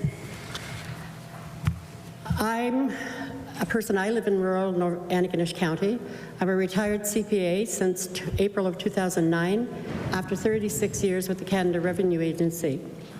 I returned to Nova Scotia after managing the International Tax Transfer Pricing Division in Toronto, and during the last 14 years of my career in Halifax, I managed the litigation unit for Atlantic Canada and then was Chief of Appeals for Atlantic Canada. In both of these roles, I worked closely with the Federal Department of Justice. While in Toronto, I taught first year in advanced tax law, including all corporate reorganizations at Ryerson University for the Accounting Association for 10 years. I'm one of the 3 litigants in the issue here. I am a member of LAD, and I'm speaking for myself today. My first request from this Law Amendments Committee is that the proposed legislation in Bill 407 be amended to require an independent study overseen by the UARB before any act to legislate Antigonish Town and County takes effect. My rationale for asking for a study is because there has been no work done by either of the 2 Antigonish municipal units or municipal affairs to determine whether a merger of the 2 is in the best interest of the affected population. I've given some details herein as to the attempts to acquire relevant information and the failure of the engagement sessions to get it. These sessions were conducted by the municipal units and facilitated by consultants who reported back. I've included information obtained via FOIPOP that demonstrates that Municipal Affairs was the author of the process recommended to accomplish a merger by effectively circumventing the legislative authority of the Municipal Government Act, and that's what our appeal is all about. Mark Peck, no longer with Municipal Affairs, was the initial person to promote this merger without a study or a plebiscite when creating a regional municipality. I've included herein a copy of my presentation made to the Antigonish County Council on the 10th of May 22, looking for information and stating facts. I've included a copy of my formal request on the 24th of April 22 to both town and county councillors to reconsider the process taking place for the consolidation of the 2 municipalities. I was clear that I was not against the consolidation of the town and county at that time, and I'm still not, because there has not been factual information provided by Municipal Affairs or the municipal units that would allow a reasonable evaluation to be made. So far, all we've heard is this is going to be better, climate's going to be better, we can get better housing. But show us the facts. You would never buy a business the way this is being conducted. I've made comments on the What We Heard report prepared by consultants hired by the town and county councils and used to report on the engagement. And Terry has already covered that, so I'll leave those notes to you. In pursuit of understanding what happened, I applied to FOIPOP for information regarding meetings among municipal affairs, the mayor, warden, their deputies, and their CAOs. It was not forthcoming, and I resorted to the Office of the Privacy Commissioner on August 26, 23 for assistance. Those communications are included herein, and you'll find them interesting because they slashed municipal affairs. I have attached to the submission a thread of emails between Glenn Horn, County CAO, and Nick Barr, Director of Governance and Advisory with DMAH, and these were copied to the town CAO, Jeff Lawrence, and Ross McDonald, also from Municipal Affairs. Glenn Horn was asking for a draft infograph. Nick Barr speaks to the fact that this process will not require any applications to the UARB to determine whether consolidation is in the best interest of the 2 communities. He continued, If you really need a way to distinguish between consolidation and amalgamation for the purposes of explaining things to council, I'd be inclined to talk about the mandatory versus voluntary aspect noted above.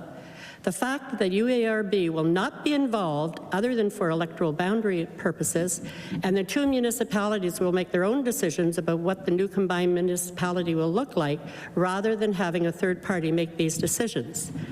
I trust the third party.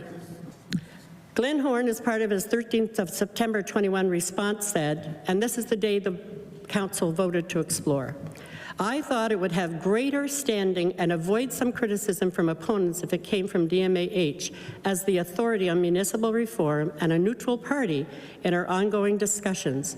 And on that same evening, they issued a press release about voting to explore. During a subsequent joint council meeting between the two units the following week in September of 21, Mark Peck was clear in advising the councillors that the public did not need to vote on a merger, and he discouraged allowing a vote to the people. I've included the document Structural Change in Nova Scotia Municipalities, drafted by DMAH to accommodate this backdoor approach to municipal mergers. This document explains the special legislation approach in the right-handed side of the column, and you have that copy. It says step one is for the municipalities to approach the province to request special legislation to consolidate into a single regional government by passing a resolution. And this leads us to where we are today, with the municipal units indeed asking the province to create legislation to effect a merger, a major change in our governance, with no study and no voice from the people. Windsor West Hants has been consistently used as a model for a modern consolidation approach instead of using the MGA to amalgamate. Deliberately omitted from every discussion was the fact that these two municipal units did not fit within the requirements of Part 17 to form the regional municipality.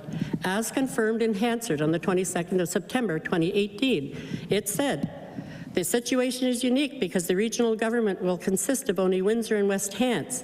Typically, under the Municipal Government Act, the regional government would be formed from all the municipalities in a particular county. In this case, only Windsor and West Hants wish to consolidate, which requires a separate piece of legislation to allow this to proceed. The legislation will address transitional matters and will offer the voluntary consolidation of these two municipalities. All of this to make my point that DMAH, in their rush to accomplish municipal reform, have created a new process outside of the legislative provisions of the MGA that effectively circumvent the legislative requirements under Part 16 and 17. When looking at the history of Part 17, it's noteworthy that when Municipal Affairs requested amendments to the MGA to Part 17, enacted in '98, they didn't have either a study or a plebiscite in their draft legislation. It was the sober second look by the Law Amendments Committee that added both of these provisions in this highly political process. To allow municipal units to consolidate and change the form of governance without an independently ordered study to determine what's in the best interests of the affected population and without a vote from the people is, in my humble opinion, an abusive process. My second request from this Law Amendments Committee is that the proposed legislation in Bill 407 be amended to include a plebiscite after an independent study is performed to determine what is in the best interests of the affected population. My third request is that no legislation to accomplish a merger of the two units in Antigonish be considered until our appeal of Justice Timothy Gabriel's 5th of December 23 decision has been heard by the court. I can find no evidence that Municipal Affairs have attempted in recent years and prior to this consolidation plan to submit draft legislation applicable to all municipalities to a Law Amendments Committee to create structural change in Nova Scotia. I believe, especially in majority governments, that there needs to be safeguards legislated to protect the people being governed, to ensure that a select few are not permitted to change our governance without those safeguards. And I've presented to you here some recommendations for changes, amendments to Bill 407, and I propose that Clause 3 be deleted and replaced with the following. The Act 3.1, the Act shall take effect only if, in plebiscites held in the town of Antigonish and in the municipality of the County of Antigonish, a majority of those in both municipalities vote yes to the following question.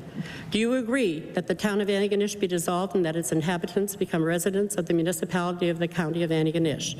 2, the plebiscite shall be held on the same day, shall be carried out as closely as possible to the manner provided for the conduct of a special election pursuant to the Municipal Elections Act, and the returning officer appointed to that act shall conduct the plebiscites. The cost of the plebiscite shall be borne by the respective municipalities. And 3, Sub 3, if the question is approved by the votes of both municipalities on the dissolution date, the town is dissolved and the inhabitants of the town become residents of the consolidated municipality.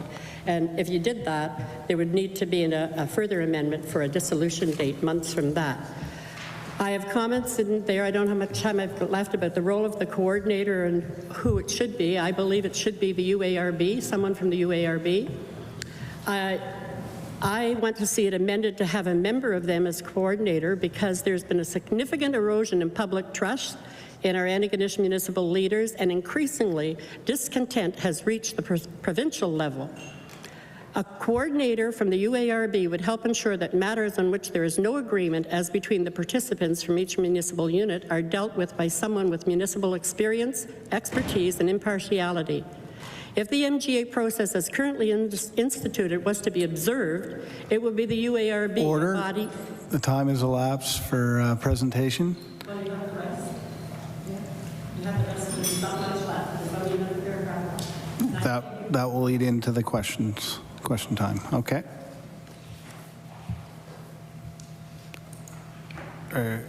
Proceeding with your presentation, or are you going to go with questions? If it does, it goes into the time of the questions and doesn't allow for questions.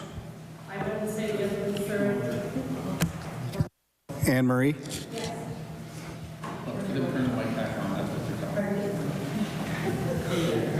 Okay. The other concern is that in draft Bill 407, it provides that the current mayor, warden, and their deputies form part of the transition committee. Further, the draft legislation in 12.3 says they will determine whether a mayor-led municipality will be chosen. I believe this should be decided by the UARB or the government before the transition committee is formed. Additionally, none of the municipal members of the committee should be eligible for election in the first term after formation of the consolidated unit unless they have first been elected in the October 2024 municipal election or an earlier specific election just for Antigonish. And I rest my case. Thank you. Thank you, Anne Marie. So we'll go to questions. I have MLA Sheehy Richard.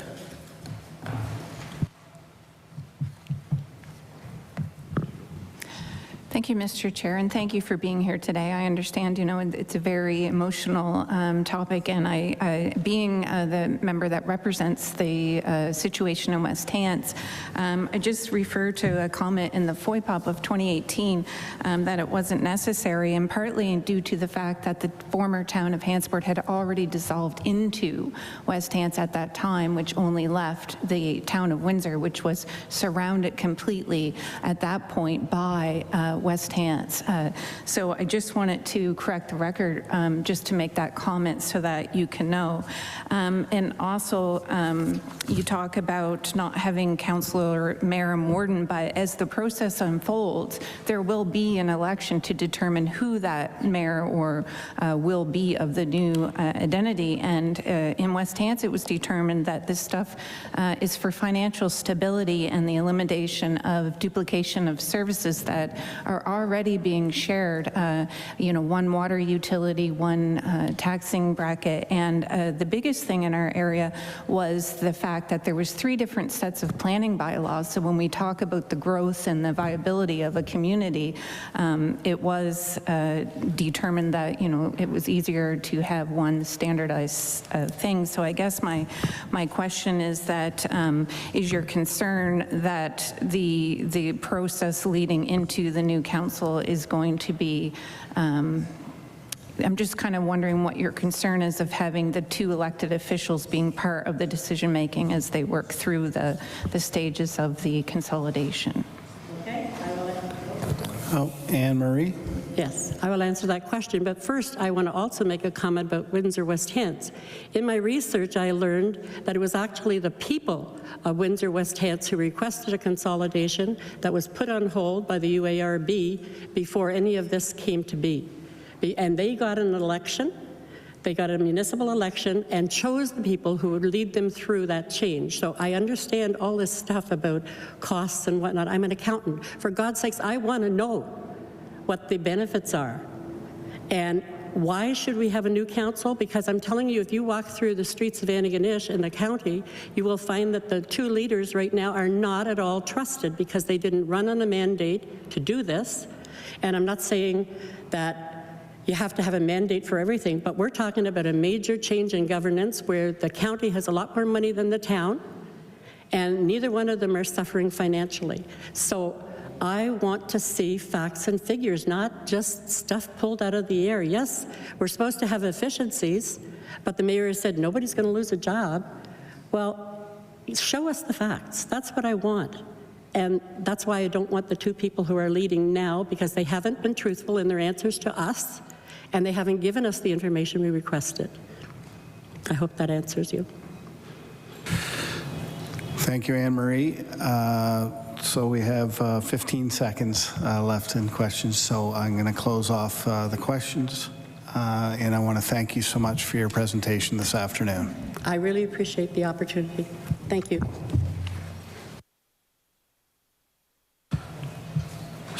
So our next presenter is Noreen Nunn. We're not sure if she's online as of yet.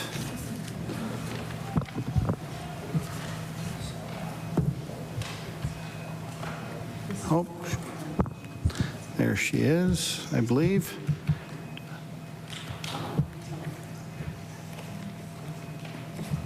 Hi, Noreen.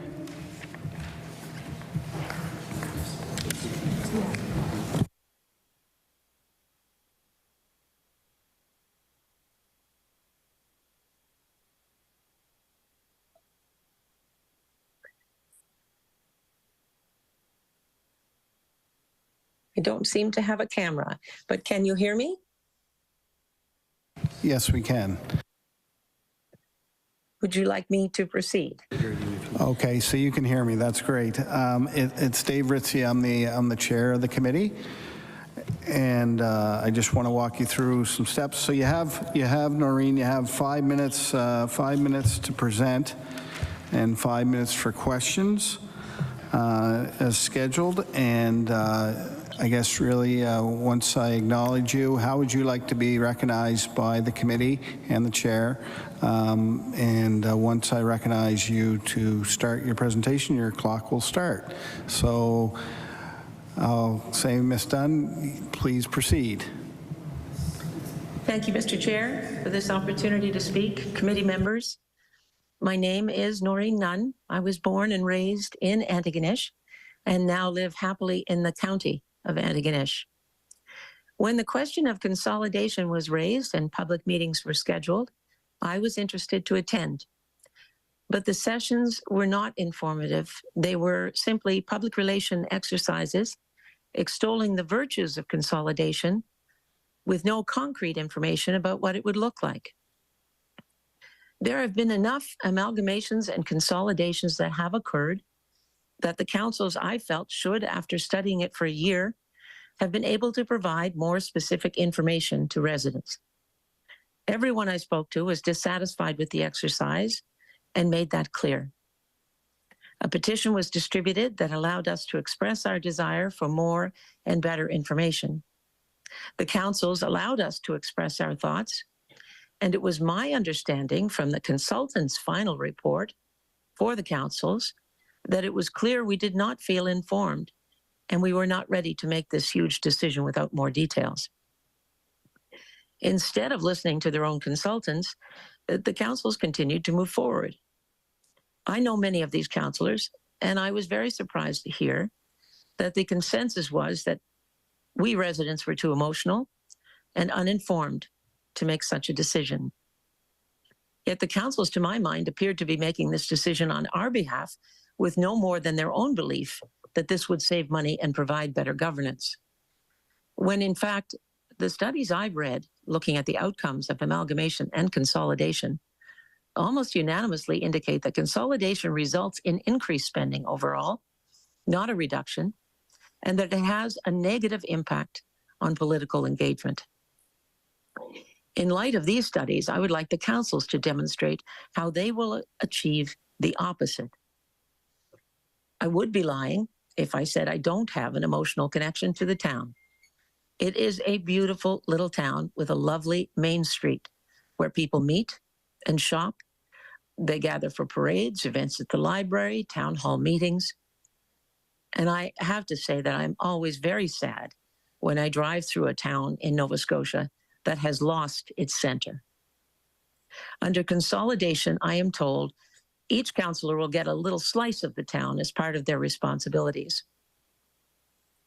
I don't see how that will help to maintain the town center. What will happen to the businesses on the main, where we run into each other and share little bits of our lives with each other on a daily basis? Developers on the fringe will be happy, I know, but I fear for the downtown core of this community that was established in 1889. Constantly hearing from tourists and visitors about what a charming town we have. I agree. We asked for more information from the councils. We asked for a vote. This legislation and the move toward consolidation is being made without the direct input of the people who live there. We have a right to be informed. We have a right to vote before you decide something as significant as dissolving a community with such a history. A vibrant downtown and a wonderful meeting place for all who share their lives in the town and county of Antigonish. You cannot say that this will be a positive move without demonstrating why and how that will happen. Municipal reform may be necessary. 1 minute. What is the 1 minute. What is the hurry? Thank you. In this case, these are both successful communities, the county and the town. So many of us from the county visit with each other and walk the streets of the town or shop and dine together. It's an important meeting place. Consolidation generally eliminates these central gathering spots, spreading things out. Downtown cores disappear, banks close, stores leave.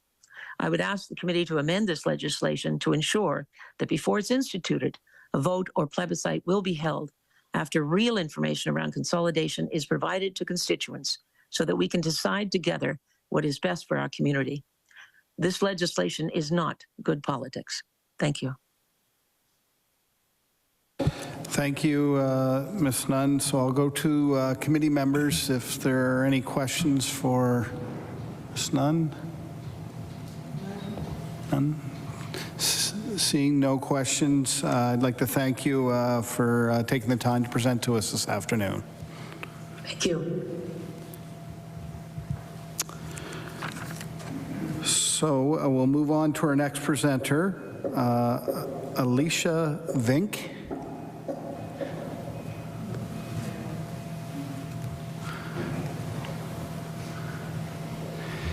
Good afternoon, Ms. Vink. My name's Dave Ritzie. I'm the chair of the committee, or vice chair of the committee, and I just wanted to advise you that you have 10 minutes to present, 5 minutes for questions at the end. And please, if you could state your name and if there's a group that you represent and how you'd like to be addressed by committee members. Thank you. Thank you. Good afternoon, members of the Law Amendment Committee. I am Alicia Vink, and I'm an applicant in the Long versus Antigonish County case, and I am representing myself. Handouts are being distributed, I believe, for my presentation. I want to take note of how legislation has been somewhat an ineffective tool in regard to the implementation of consolidation in Nova Scotia over the last 30 years. There are many reasons which attribute to the failure of a smooth transition for municipalities to merge. It is noticed that all political parties were in power during this period. Consolidation was first introduced in Nova Scotia in 1995 under the John Savage government, and then following that in 1996 you had Halifax Regional Municipality established, and then the Cape Breton Regional Municipality merged. As a consequence to this, Bill 28 was enforced. It's called the Forced Municipal Amalgamation Correction Act. It was enacted to permit the correction of the inequitable results of forced amalgamations of the municipal units of Cape Breton and Halifax.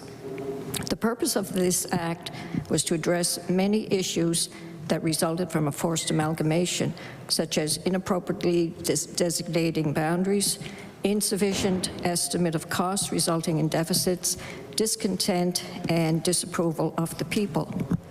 It is a clear indication that government was not prepared to meet the challenges that were created without consent of the people. The province, having forced amalgamation, was successful in establishing 2 regional municipalities, but not without a price to pay. There was no consent from the people. The strategic plan in place was not effective. Long-term effects persist to this day. It was a blatant example of misuse of the law and disrespect to the people involved in the province's quest to obtain amalgamation.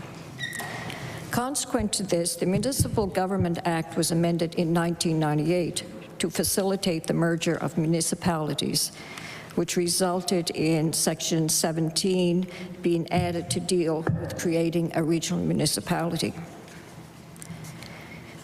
Several other areas got on board with merging municipalities following the revision of the MGA Act in 1998.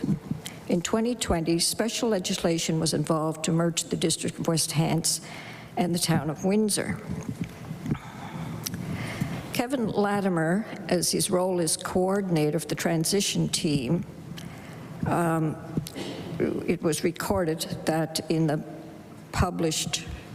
his remarks published in the magazine Municipal World, entitled Nova Scotia Restructuring Offers New Model for Consolidation, gives insight into some of the thought processes driving this merger forward. Mr. Latimer writes, while the case for consolidation is often clear to the consultants and the academics, the fear of change has deterred many. The loss of local heritage, of local identity, and the possible fracturing of the highly personal relationships that now exist between taxpayers and the municipal representatives have caused many to shy away from transformative change. Mr. Latimer also included Mayor Allen's comments in his report. Change is not just the responsibility of the federal and provincial government, it is also our responsibility, starting with the grassroots. It's up to us to deliver the best municipal services possible to our residents. Amalgamation in this case was completed following the MGA through special legislation because the people requested amalgamation and not all 3 municipalities agreed to participate. However, what resonates from this report are conflicting views. One idea expressed by Mr. Latimer is that he has the understanding that people in a position of power, and only the people in a position of power, have the sole authority for making decisions of governance, having been elected by the people to represent them. On the other hand, expressed by Mayor Allen, is that the grassroots are paramount in process of effecting change. Nova Scotia is in the process of having municipalities merge.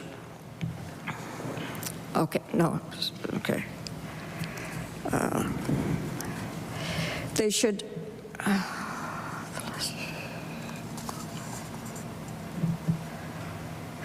the last situation I want to bring to your attention deals with the 173-year-old revised statutes of Nova Scotia was created in 1851, and it was brought to your committee in January of 24, just recently. From this document, I want to point out Laura-Lee Nicoll's comment. I know, having been an elected official for the time, it's the work like this that does make it a lot easier for governments to do their business, modernizing and getting rid of red tape. She went on to say, to the fact of taking 35 years, I just wondered, should something like this be put in the calendar to be revised every so many years, so therefore you're not at the discretion of an amazing legal counsel to decide when to do the revision. As government officials, I remind you to take note from the following cases mentioned above. The people in your community or any other community are your parents, grandparents, and neighbors. They are not to be devalued, dismissed, and do not deserve to be insulted. They are the backbone of the communities in which they live, the grassroots of the province. They want their communities to prosper and welcome any change that makes that happen, provided they have the opportunity to weigh out the advantages, disadvantages, given the necessary information. Granting special legislation repeatedly weakens the word of the law. The municipal government becomes meaningless. It takes money, strength of character, perseverance for one to challenge the issues in the courts and the system, to advocate for rights to which citizens are entitled. Scheduling revision, as Ms. McCall said, scheduling revision of government acts every 10 years or so would alleviate the burdensome task of dealing with the practice of overstepping the law. The following, I hope you can take note of. First, forced amalgamation is not a responsible method of attaining merger without the consent of the people. Second, the attitude existing among certain leaders that the general population is not capable of making decisions about how their community should be governed has to change. Third, change is best accepted when initiated from the grassroots. Fourth, legislation should be amended on a regular basis to reflect the understandings of changing times. Fifth, there was little mention to the public by the Antigonish Town and County Councils of any extenuating circumstances as it relates to critical infrastructure that needed to be addressed, associated maintenance costs and replacement costs that would warrant merging at this time. Sixth, the Antigonish Town and County Councils were premature. Oh, I'm going to make an amendment.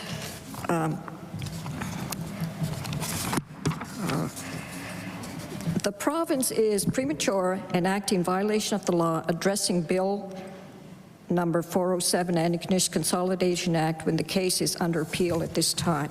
I want to make, I propose an amendment to section 5.1. The governor in council shall appoint a person, and I'll qualify what that person should be, who has a minimum experience of 3 years on the Utility and Review Board, has had at least 10 years experience serving the government departments, as well as taken a course in diversity, inclusion-related issues. I want to conclude by saying consolidation will and should occur under the proper circumstances.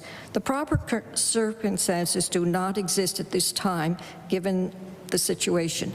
In light of past practices, this is a chance for Premier Houston to make things right in regard to respecting the law, the people's voice, as it relates to the process of merging together. Order. The time has elapsed for the presentation. I thank you, Ms. Fink.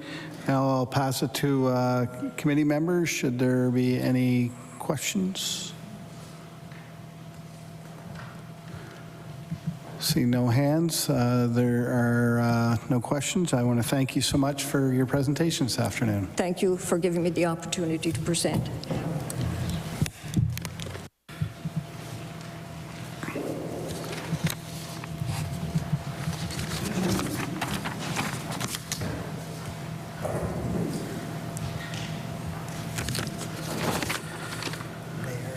I will now ask Mayor Laurie Boucher for the town of Antigonish to come forward.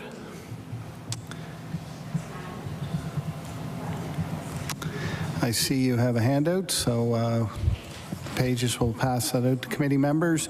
We do have some new committee members around the table. If we can go around the room one more time, starting to my left, MLA Palmer. Good afternoon, everyone. Chris Palmer, MLA for Kings West. Good afternoon, everyone. Danielle Barcos, MLA for Chester St. Margaret's. Good afternoon, Nolan Young, MLA for Shelburne.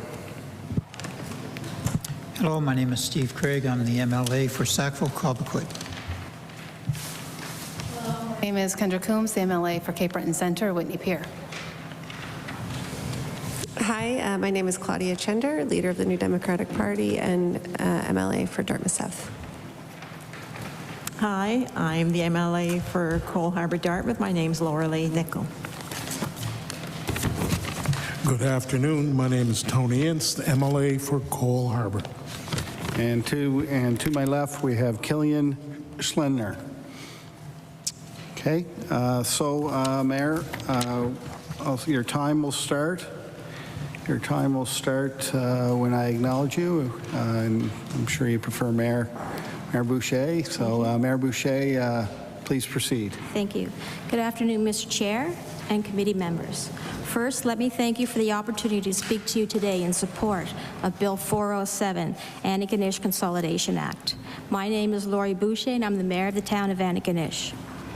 In the time I've been allotted, I will speak on a few points, but I would like to give an extensive review of the consultation process our councils have undertaken before we made the decision to ask the provincial government for special legislation to consolidate the town of Antigonish and the municipality of the county of Antigonish. My colleague and friend, former Mayor Carl Chisholm, has spoken to the past relationship of our municipalities and how we arrived to where we are today, so I will not repeat his words. When Warden McCarron and I were contemplating the idea of exploring consolidation bringing the idea of exploring consolidation to council, we agreed we should gather some information to make sure it was a journey worth exploring. This is when we reached out to the mayors of Windsor West Hants, Queens, Liverpool for their advice. Mayor Norman and Mayor Zabian both agreed that their municipalities are better off since consolidation. Next, we reached out to Municipal Affairs to get some insight into the process before we broached the subject to council. You may hear today that these were secret meetings, when in fact we were seeking the advice of our colleagues to learn from their experience. This is not uncommon in local government. We are a very supportive group of like-minded community leaders. On September 13th, 2021, at two separate council meetings, both town and county voted unanimously to explore consolidation.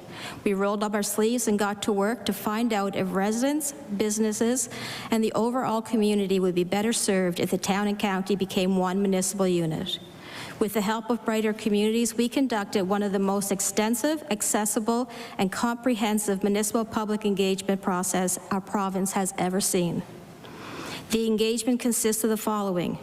From March to October 2022, we took part in 24 engagement sessions hosted in person and online, 2 community mail-outs sent to almost 10,000 households, a dedicated phone line that received voicemails that staff responded to directly, a dedicated email address that received 170 messages and answered, an online discussion tool which saw more than 3,000 total visits.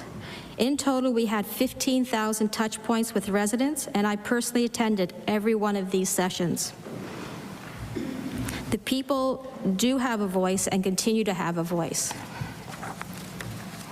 In addition to this, the 17 elected officials between the town and county had thousands of discussions with residents, both privately and in public. There is no one more familiar with the thoughts and their perspective on consolidation among the people of Antigonish than the elected officials who have asked for this consolidation. We listened intently, understood the decision before us, and made the decision we are elected to make. I'd just like to touch on, you did hear about the Main Street poll, and I'd like to touch on that, please. You heard, and you may hear again, the numbers, the 2 Main Street polls that Antigonish has commissioned. I would like to take an opportunity to point out some serious flaws with these polls. On 2 occasions, Main Street Research issued apologies for their polling in elections, one being in Calgary, where was nearly a 25% deviation from Main Street's pre-election poll, and the other one was in Nanaimo, BC, in January 2019, where Main Street Research predicted a Liberal win, and at the end of the day, the NDP held that seat with 49% of the vote. In both of these polls, as with the Antigonish poll, Main Street used IVR, which is interactive voice response, or more commonly known as robocalls. Critics of this method say IVR has a low response rate and tends to overrepresent older, more conservative-leaning voters. That's from a CBC News article in 2017. This is blatantly true in the results of the Antigonish poll. In March of 2023, poll number 1, 5,000 calls were sent out, 344 responses. That's a 6.9 response rate. The youngest demographic, 18 to 49, is significantly underrepresented by 71%, while the oldest demographic, 50 and older, is significantly overrepresented by 78%. In poll number 2, February 2024, 5,000 calls again were sent out, 441 responses, and a response rate of 8.8, better than the first poll, but still below industry standard. 18 to 49 years of age was represented in the poll by 10%, while in Antigonish, 18 to 49 is 40% of our population. 65 and over is represented by 65% in the poll, while in Antigonish, 65 and over is 24% of our population. This poll does not reflect the demographics of our community. I'm not saying this was done intentionally, but speaks to the validity of the poll and the problem with the polling in general. We witnessed this federally and provincially. Just look at the pre-poll from our last provincial election and the actual results. Experts say that even though cell phones are used in IVR, they are not reliable because people use regional numbers but may not live in that area, and it is challenging to create a reliable database. One of these examples, I have 3 children. 2 of them have cell phone numbers that do not live in the area that they were first issued. One being my son, who lives in Halifax and has a number from Montreal. The second being my daughter, who has an Antigonish number but lives in PEI. I understand that change is difficult, but change is inevitable. And I wholeheartedly believe that this is the right move for our community. Our councils are looking forward 5, 10, 20 years, and I'm confident the positive impacts we'll have on our municipal service delivery, infrastructure investment, and enhancement of urban and rural areas in our community. I also understand that people are concerned about community identity. I often say one of our greatest assets in Antigonish are the people. And I just want to remind people that communities are not made, communities are made up of people, not boundaries. So it's the people that make our communities great, and that has no reason to change.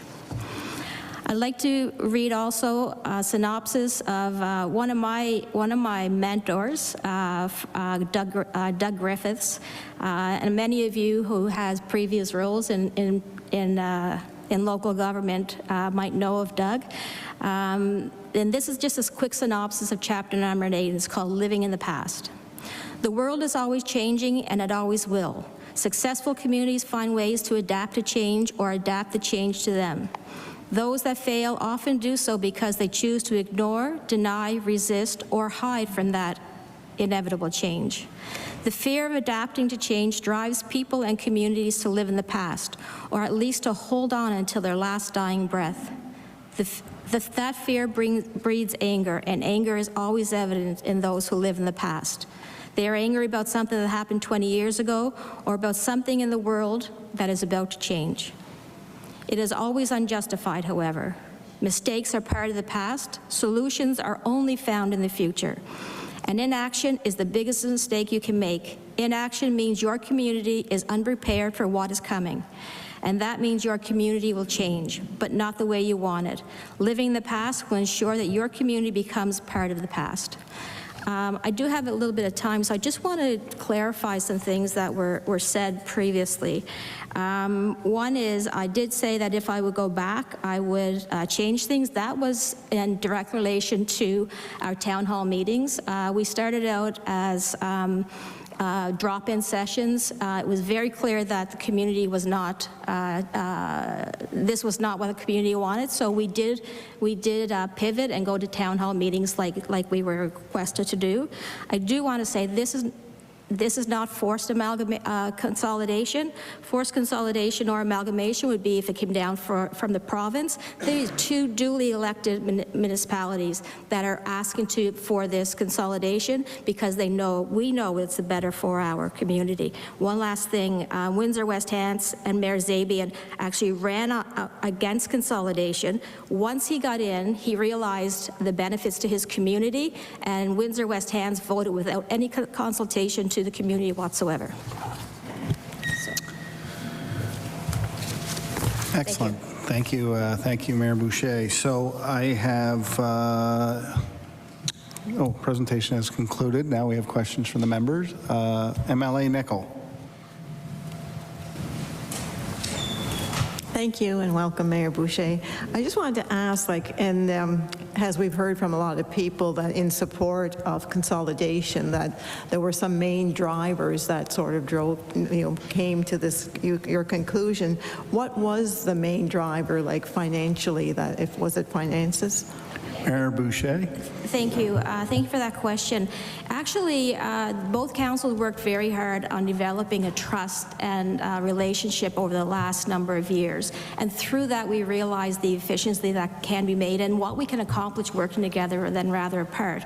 So when you look at development, our provinces now, the last time I was in the legislature, every party talked to housing and how we need more development and infrastructure in our communities.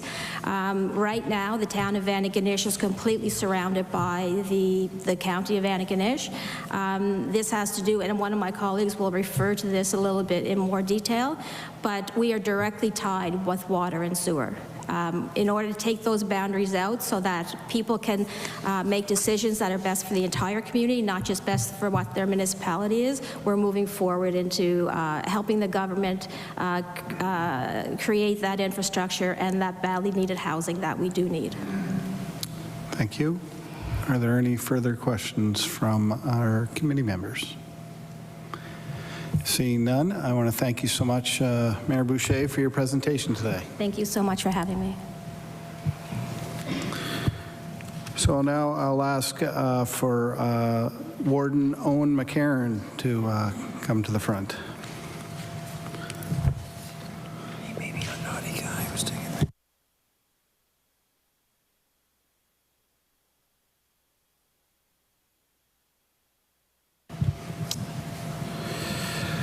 Good afternoon, Warden. Good afternoon. So you'll have 10 minutes to present and 5 minutes for our committee to ask questions. So I would ask you to introduce yourself, who you may represent, and how you'd like to be addressed when we do get to questions. So I'll pass it over to you, Warden. Thank you very much, Mr. Chair and committee members. Thank you for the opportunity to speak to you today. My name is Owen McCarron. I'm the warden for the municipality of the county of Antigonish. Today I speak on behalf of Bill 407, the Antigonish Consolidation Act. Before I provide comments, I'd like to also acknowledge the leadership of one of our previous wardens, Herb Delory. Warden Delory served as Antigonish County for over 30 years, 18 years as warden. In many ways set the stage that we stand on today. Warden Delory wanted to be here today to share his thoughts with you in person, but was unable to because of health reasons. He has submitted a letter of support for the Antigonish Consolidation Act, which I hope you'll all take the opportunity to read. I will use my time today to share information that I believe will help inform your deliberations and address some of your questions. Specifically, I will talk about factors our council considered in making their decisions to request this legislation, and I will talk about why this is the way forward for Antigonish. Several of you around this table have municipal backgrounds and know that for decades, few governments escaped the inevitability of municipal reform and restructuring. Some have embraced it for what it is, an opportunity to support sustainable communities, provide high-quality municipal services, and stabilize costs to taxpayers. Those are our shared goals here in Antigonish, and we feel we can best do that together as one municipal unit rather than two. Following 13 months of research and consultation, our councils made the following decision to request consolidation. In making that decision, we weighed 4 categories for consideration: community identity, policing, public engagement, and financial capacity and service delivery. During second reading, there were comments suggesting we did not assess the financial implications of consolidation, which is entirely false. Financial capacity was one of Council's key considerations in making this request. Opponents of consolidation have raised concerns about the absence of detailed financial projections, like those commonly found in private sector business transactions. However, completing such projections were considered. Both municipal staff and our auditors, MNP, a national firm with experience in municipal mergers in Nova Scotia and Ontario, expressed apprehension about developing detailed projections at this early stage and confirmed that such projections are typically deferred until a municipal unit confirms its intent to restructure. Once consolidation is confirmed, financial projections will be developed and inform local decision-making on service levels and infrastructure investment. However, to say no financial assessments were made is yet more misinformation. Financial assessments have been completed and were available throughout our consultation period. Specifically, audited financial statements for both municipalities were reviewed by our finance departments and auditors and provided to the public on our websites and at every public meeting.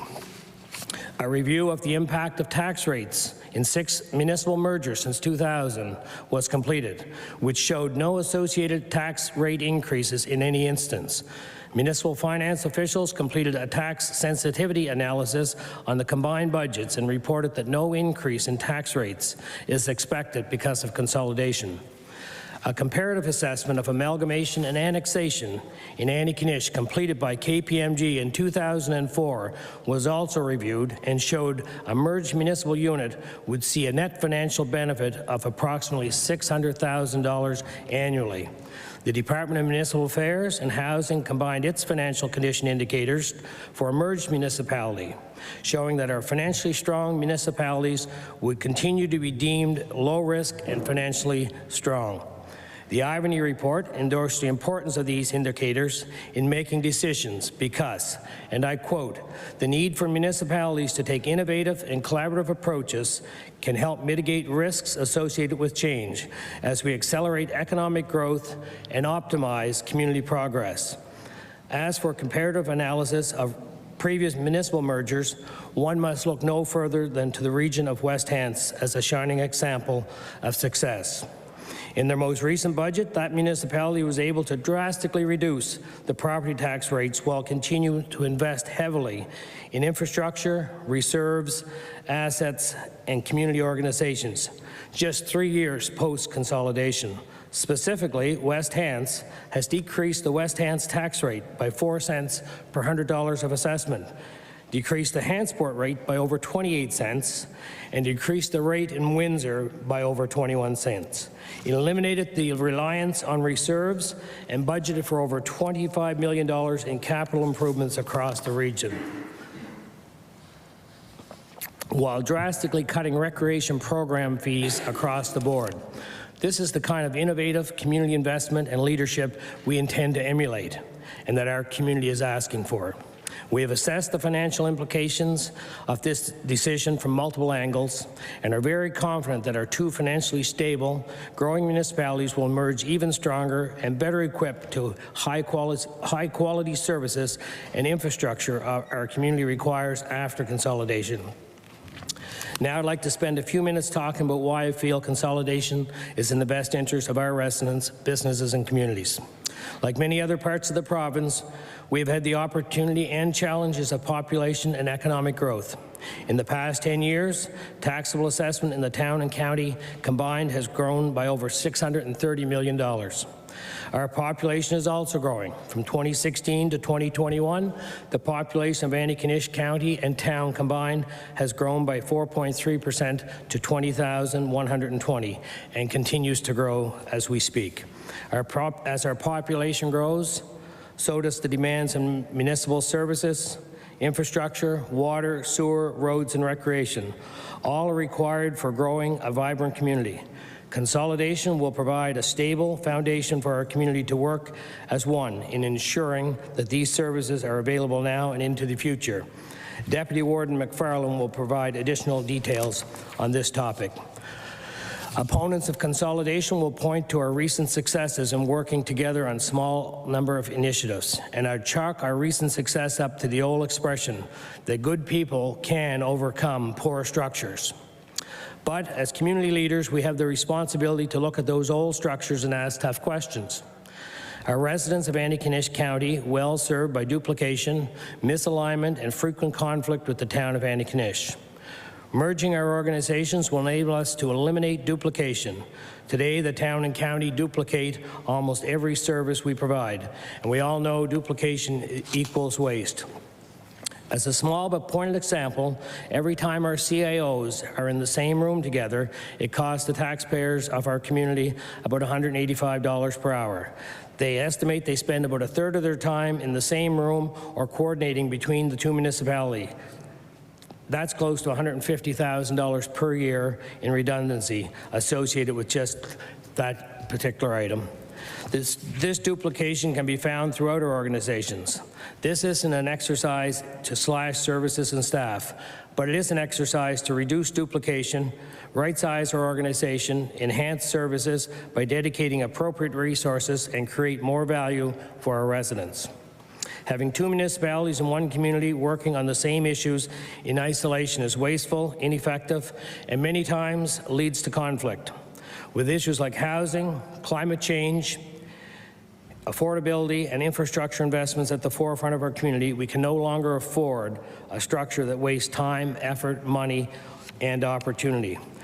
At the end of the day, we are one community. Our children go to school together, they play sports together, they participate in 4-H together. Town residents work in the county, county residents work in the town. We mourn together and we celebrate together. Our existing municipal structures were established in the 1800s when farmers and fishers, foresters came to town a couple of times a month on horseback to buy or sell goods. This model no longer reflects our modern community, where people come across municipal boundaries multiple times every day without realizing it. The world around us is changing. We observe this government and others advance innovative approaches to modern challenges. In the words of the Premier, we need to do more faster. That's the bar, and we're prepared to meet it because that's what our communities deserve. Today's challenge will not be addressed with yesterday's approach and structures. So for 30 years as a councillor, deputy warden, and warden from my seat on county council, it's been amazing to see our municipal units and public opinion shift over time, asking why you guys can't just get along to when are you going to bring the two together. It's from that basis that we explored consolidation, and the next natural step is to provide high quality services and support our growing community. I appreciate the decision is not unanimous. Important changes seldom are, but in the words of our 18th Prime Minister, the late Brian Mulroney, you have to spend political capital for great causes for your country, or in this case, our community. Finally, as I leave you with this, when Hurricane Fiona ravaged our communities on September 23rd, in the lead up to the response to Hurricane Fiona, Antigonish worked as one. Municipal staff, volunteers, and community members worked tirelessly, shoulder to shoulder with no regret. Order. Time has elapsed for presentations. Thank you, Warden, for your presentation. I go back to committee members to see if they have any questions. So we'll start with MLA Nickel. Thank you. Nice to see you once again, Mayor. Warden, I was just wondering, similar to my question to Mayor Boucher, was the fact that you have 4 areas that you, categories where you took for consideration, and one of them is being policing. So I just wondered if you could elaborate on whether your policing costs were becoming unsustainable or not. Warden? Thank you very much for the question. So no, our policing costs were not certainly unsustainable the way we were. One of the challenges of becoming a regional government might throw your policing payment structure from a 70-30 to a 90-10 component. So working through the process and working with the folks from Windsor West Hants, we learned from their process how that would work. So the decision to dissolve the town into the municipality of the county of Antigonish allows our policing contract to remain the same, similar to other municipalities like Cumberland, Spring Hill, Parsboro. So that was part of the learnings and obviously the discussion back and forth with others who have gone through this. So that was one of the learnings. So we recognize that if we incurred an additional burden of policing costs because of this structural change, that might be a hill too high to climb, but we're able to actually work through that. So thank you for the question. MLA Barkos. Thank you, and welcome. So I was a municipal councillor before I became a provincial MLA, and I know that we had issues because I've heard a couple people now speak in regards to staff and you know, nobody will lose a job, but there was quite a few times we had trouble finding the expertise to fill those positions in some of those roles. Example, building inspectors, whatnot. So I'm just asking, is that something you guys have had issues with in the past? Because it was a little bit of getting staff from other municipalities, as we all know. Every councillor smiles because they understand that. But so I just want to hear from you. Warden? Thank you very much for the question. So certainly it is a challenging finding and retaining qualified staff. So as we look at right-sizing our community and obviously recognizing staffing is an important part, but allocating staff to the appropriate areas is so significant. We just look to our public works department. Right now our plow goes down through town, plows a little street that's in the county with the blade up, while we could be dropping the blade the moment we leave the shop, and the public do not understand why we would not be plowing that, but that's a municipal street and we're going through the town. So those are challenges, and from a staffing perspective, we see a great opportunity because you can then better dedicate staff to the appropriate areas within your municipality, and quite honestly, there's things that we'd like to do more around tourism, economic development, and we just don't have the staffing component, and we see this as a wonderful opportunity to grow our community, but to support businesses and our residents at the same time. So that's some of the genesis around, you know, how we can better position our municipality going into the future. Thank you, Warden McCarron. With a minute and 3 seconds left, are there any other questions from our committee members? Seeing none, I want to thank you for your presentation this afternoon. Thank you very much, committee. Thanks.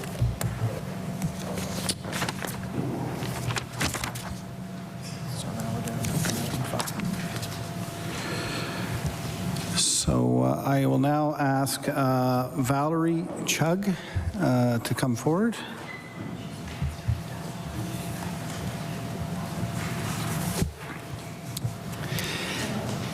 Good afternoon. Valerie, thank you so much for joining us this afternoon and providing us with a presentation. You'll have 5 minutes to present and 5 minutes for questions. If you kindly would, I'd start your time once you introduce yourself, and if there's an organization you represent, please state that as well and how you'd like to be addressed in questions. Thank you. Thank you. Good afternoon, everyone, and thank you for permitting me to speak to you today on Bill 407, which, as you know, is the bill introduced to consolidate the town and the county of Antigonish.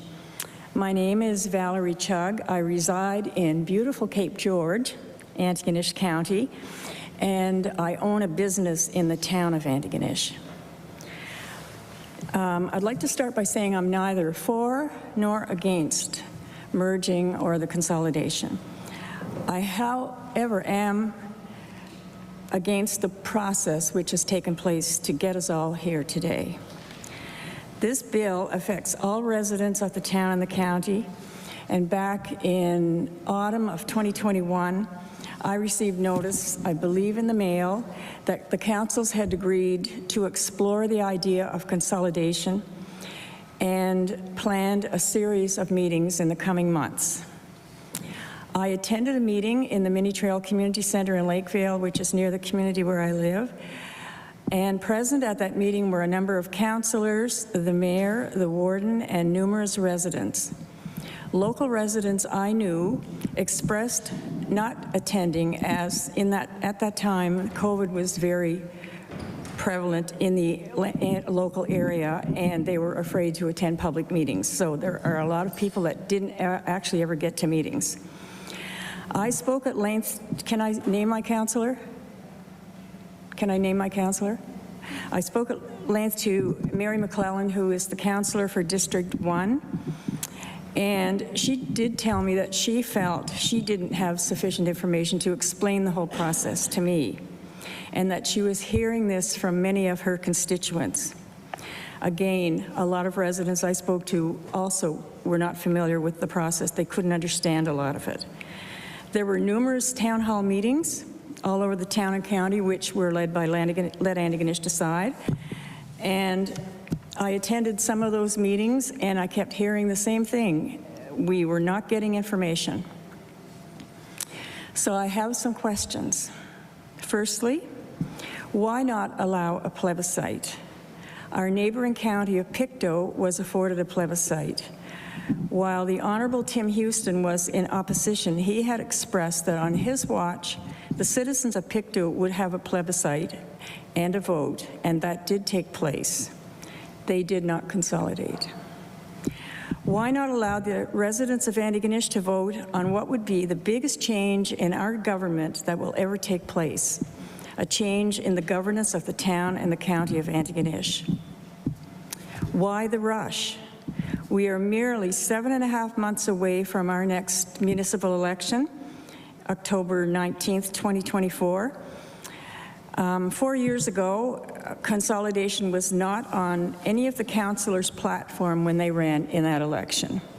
There is still time for these councillors to meet with their constituents and provide all the information needed to allow voters to make informed decisions at the polls in October of 2024. When both councils voted a year ago and again recently to request the special legislation, the margin in both town and county was slim. Almost half of the councillors voted against the special legislation, and Mary McClellan, my councillor, voted no on both occasions. I ask that the Honourable Premier Tim Houston and the Honourable Minister of Municipal Affairs, John Lohr, place this legislation on hold. Allow us a plebiscite. Please don't take away our democratic right on what I mentioned earlier is the biggest change the town and county will ever face in our lifetime. Thank you. Thank you, Ms. Chugg, for your presentation. I will now go to the committee members if they have any questions. I'm seeing none, but thank you so much for presenting this afternoon. Thank you.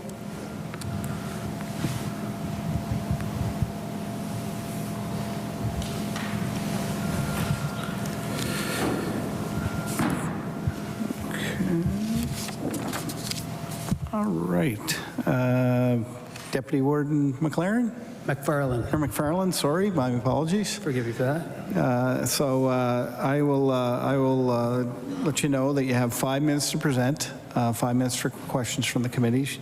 And if you could state your name and position and organization you represent. Bill McFarland, Deputy Warden of the County of Antigonish. from Williams Point, my home community, and very pleased to be here today in the historic Red Chamber. Just want to make things a little lighter. Want to invite each and every one of you to come to Antigonish this summer or whenever you have an opportunity. Enjoy our beautiful racetrack, golf courses, beaches, fine dining, whatever your heart desires. You have a wonderful university, so come on down and experience Antigonish. So Antigonish is a growing community. It's an amazing place to live, work, and raise a family. Both county and town councils work hard to attract development, both residential and commercial, to the area, and making infrastructure decisions to support this growth.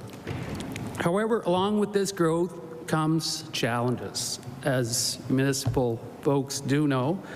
While there are examples of growth across the county, much of our growth as a community in the last 10 years has been concentrated in areas surrounding the town of Antigonish, including the area I represent on County Council. While we are incredibly proud of our growth, we realize to continue that trend, serious decisions regarding infrastructure, particularly water and sewer systems, will need to be made. County purchases all the water used by the county residents in the area surrounding the town from the town. Town and county water all comes from the James River Dam in the county and is treated by the town before it comes back to the county. A safe and abundant water supply is essential for a healthy and growing community. Climate change and community growth, primarily in the county, are presenting a collective challenge as water conservation measures are becoming more frequent and longer in order to manage our water systems in the summer months. Source water is a serious issue that requires our attention and affects the whole community. Similar challenge with sewer treatment. Sewer produced by county sewer customers surrounding the town is treated by the town sewer treatment plant at the east end of Main Street and sent back out into the local harbor. When considering its own needs, we understand if we do remain two separate units, and I'm obviously speaking in support of Bill 407, the town of Antigonish has enough water and sewer capacity for their residents. If separate, the town of Antigonish, they'll look after their own residents. For the last few years, we have been able to cooperate on these important issues, but I've been around the table long enough to remember when this wasn't easy or even possible.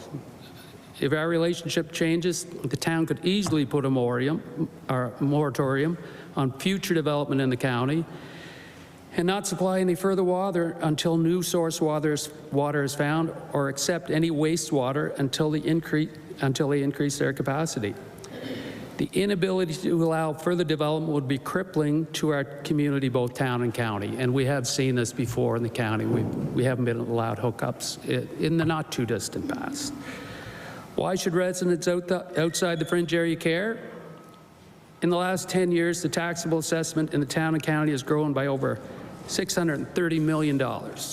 Over half that growth is concentrated within a 5-kilometer radius of the town of Antigonish. The growth has allowed us to invest in services, community programs, infrastructure, and facilities, and keep our property tax rates low across the county. 88 cents on the mill rate and 144 on the commercial tax rate, and I would argue that it's the lowest combined tax rate in the province. Consolidating the town and county into one municipal unit would see that all decisions are made in the best interests of all residents, regardless of their street address, and will allow us to grow as one community. The source, water, and sewer capacity challenges are much easier solved when we make decisions together as one. Opponents of consolidation argue that we should keep cooperating in these issues rather than consolidating. I can share from experience that the most common source of conflict between the town and county are water and sewer services. Today's 1 minute. Yeah, thank you, sir. Thank you, Mr. Chair. Today's cooperation is relatively uncommon if you can consider the full view of history. We have seen our relationship and community falter a number of times when we look at things as us versus them.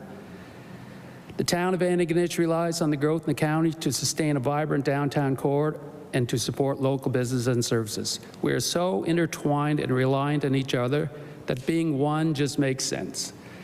It's time for our municipalities to catch up to the way we live today. Let's remove the lines in the sand created over a century ago that divide us and grow together as one community. Thank you, Mr. Chair. Thank you, Deputy Warden McFarland. We'll open the questions up. MLA Nickel, sorry. Thank you. Just a quick question. I was just in Antigonish last week, and good job on the James River Dam. After that rain, I was wondering. I just wanted to ask your population growth, what is it attributed to? We've had a great influx. Deputy, sorry, yeah, Mr. Chair. Deputy Warden. Quick off the gun. Well, we've had a good influx of Syrian folks, Egyptian, Philippine population. We do have a growing up. We do seem to be getting younger folks back from the West to graciously move back to try to make a living at home, and it's a great community. And just to further point on planning, I heard a question before, which the chair would allow some latitude. We are a member of the Eastern District Planning Commission. That comprises the town, the county, Inverness County, Richmond, as well as Victoria, town of Port Hawkesbury. And we cover about an area the size of Prince Edward Island.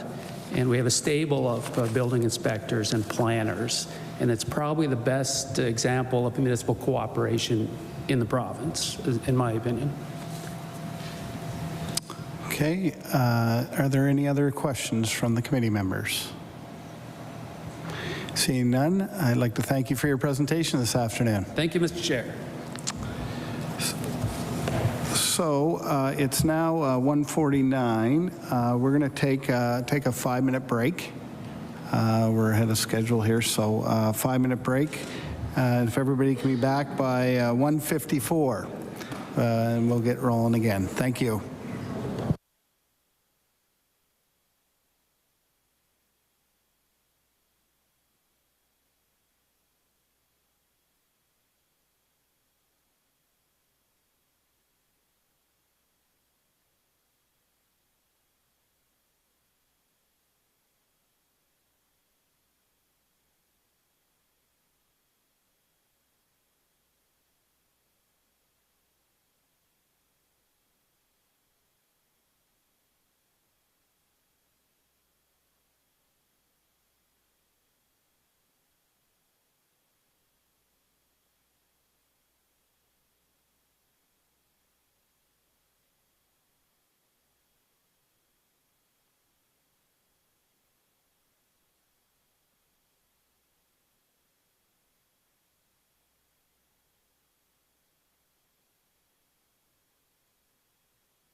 right, everyone, I'm going to ask everybody please return to their seats. We're going to get things back underway.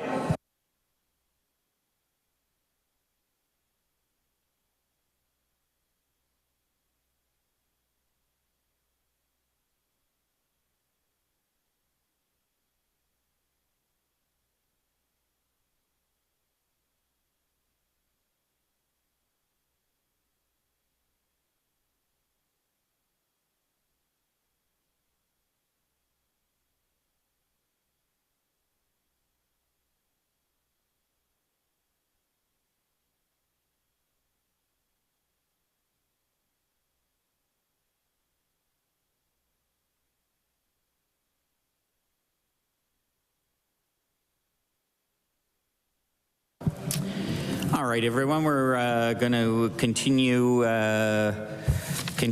our hearing on Bill number 407, Antigonish Consolidation Act.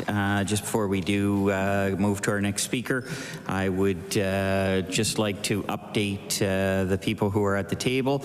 My name is Brad Johns. I'll be chairing for the continuation of the meeting, and I'd like to go to government if they could just introduce themselves for the record, starting with Minister Wong. I'm Brian Wong. I'm the MLA for Waverley Fall River Beaverbank and the Minister for Advanced Education and Elderly Affairs. Melissa Sheehy-Richard. I'm the MLA for Hants West.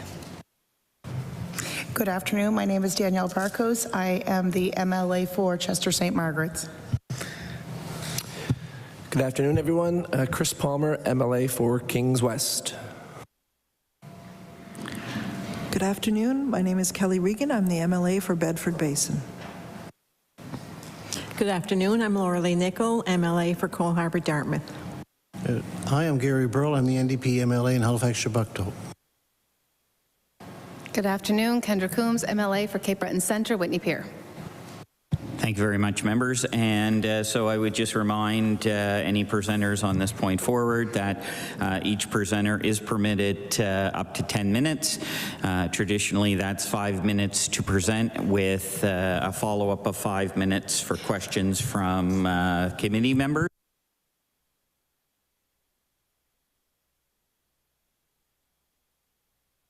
So once again, just in case I said that wrong, that's a total of 10 minutes, 5 minutes for presentation and 5 minutes for follow-up from committee members for questions. If speakers do go a little bit longer than their 5 minutes, I will give them a 1 minute notification, but if they would like to go a little bit longer, they're welcome to do so. It will just reduce the amount of time by questions from committee. We all set? Wonderful, and with that, we'll move on to our next speaker, Mayor Brenda Chisholm-Beaton. Good afternoon, Mayor. How are you? Good afternoon. I'm great. Thank you. All right, whenever you're, if you could just identify yourself actually for the record, and if you're here to represent anything, and then once you're done doing that, we'll start your 10 minutes whenever you're ready. Okay. Thank you, Chair Johns and committee members, for the opportunities to speak today. My name is Brenda Chisholm-Beaton, Mayor for Hawkesbury. Today, I am speaking in favor of Bill 407 in my capacity as past president of NSFM. Sorry, whenever you're ready. Okay, thank you. Last spring, I co-authored a political commentary with NSFM CEO Juanita Spencer called History on Hold for Antigonish. Much of what we wrote still rings true today, with one exception. The hold button keeping both the town and county of Antigonish in limbo has a promise of release. The passing of Bill 407 will begin a new and exciting chapter in history for Antigonish, a history that will enable the town and county to plan, work, and operate as one municipal unit. In this article, it stated that Nova Scotians know how to work together. This is still true, and when we work together, we can triumph. Our NSFM conferences have a long-standing session on success stories that are the result of municipalities working together with other interested community groups and other orders of government to progress our communities and improve the lives of the people we all represent. So yes, Nova Scotia is strong because we work together. this doesn't negate the fact that Nova Scotia is also challenged. We mobilize in times of crisis, like through the heartbreak of unspeakable tragedy, like through the COVID-19 pandemic, or through the bombardment of climate emergencies that leave us all vulnerable.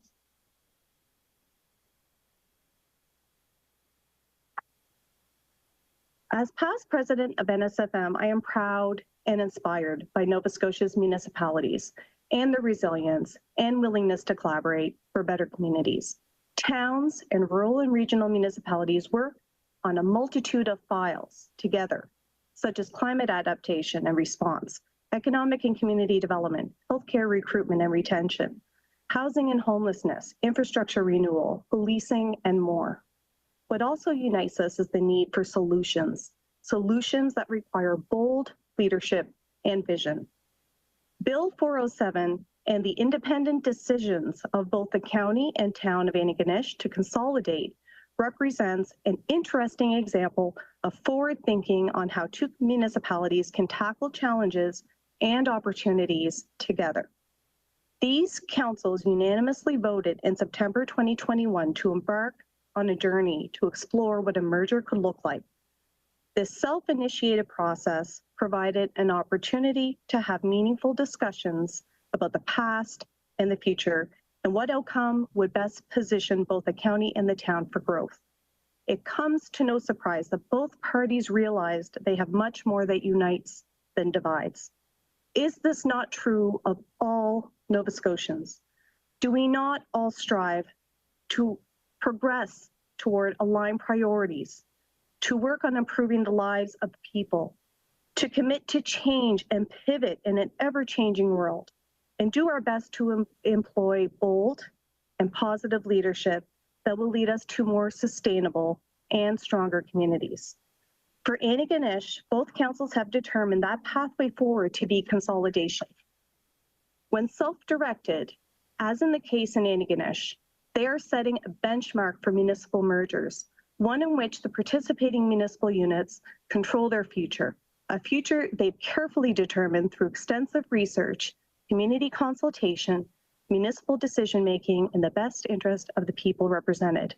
Ultimately, both municipal councils voted to request special legislation from the province of Nova Scotia to merge into one municipal unit, and it's well worth noting that these motions were successfully passed by both councils twice. I want to commend this government for considering this bill, which recognizes the right of municipalities to make decisions necessary to govern themselves. Municipal modernization, be that consolidation or other forms of collaboration, means thinking beyond the status quo as a way to accomplish growth and positive change. I want to acknowledge my friend and colleague, Mayor Pam Mood, who presented today. I both celebrate and agree with her comments because we are stronger together. I also agree with Mayor Mood that communities do not begin nor end at municipal boundaries. I also want to acknowledge former Antigonish Mayor Carl Chisholm's comments that also reflect that very same point.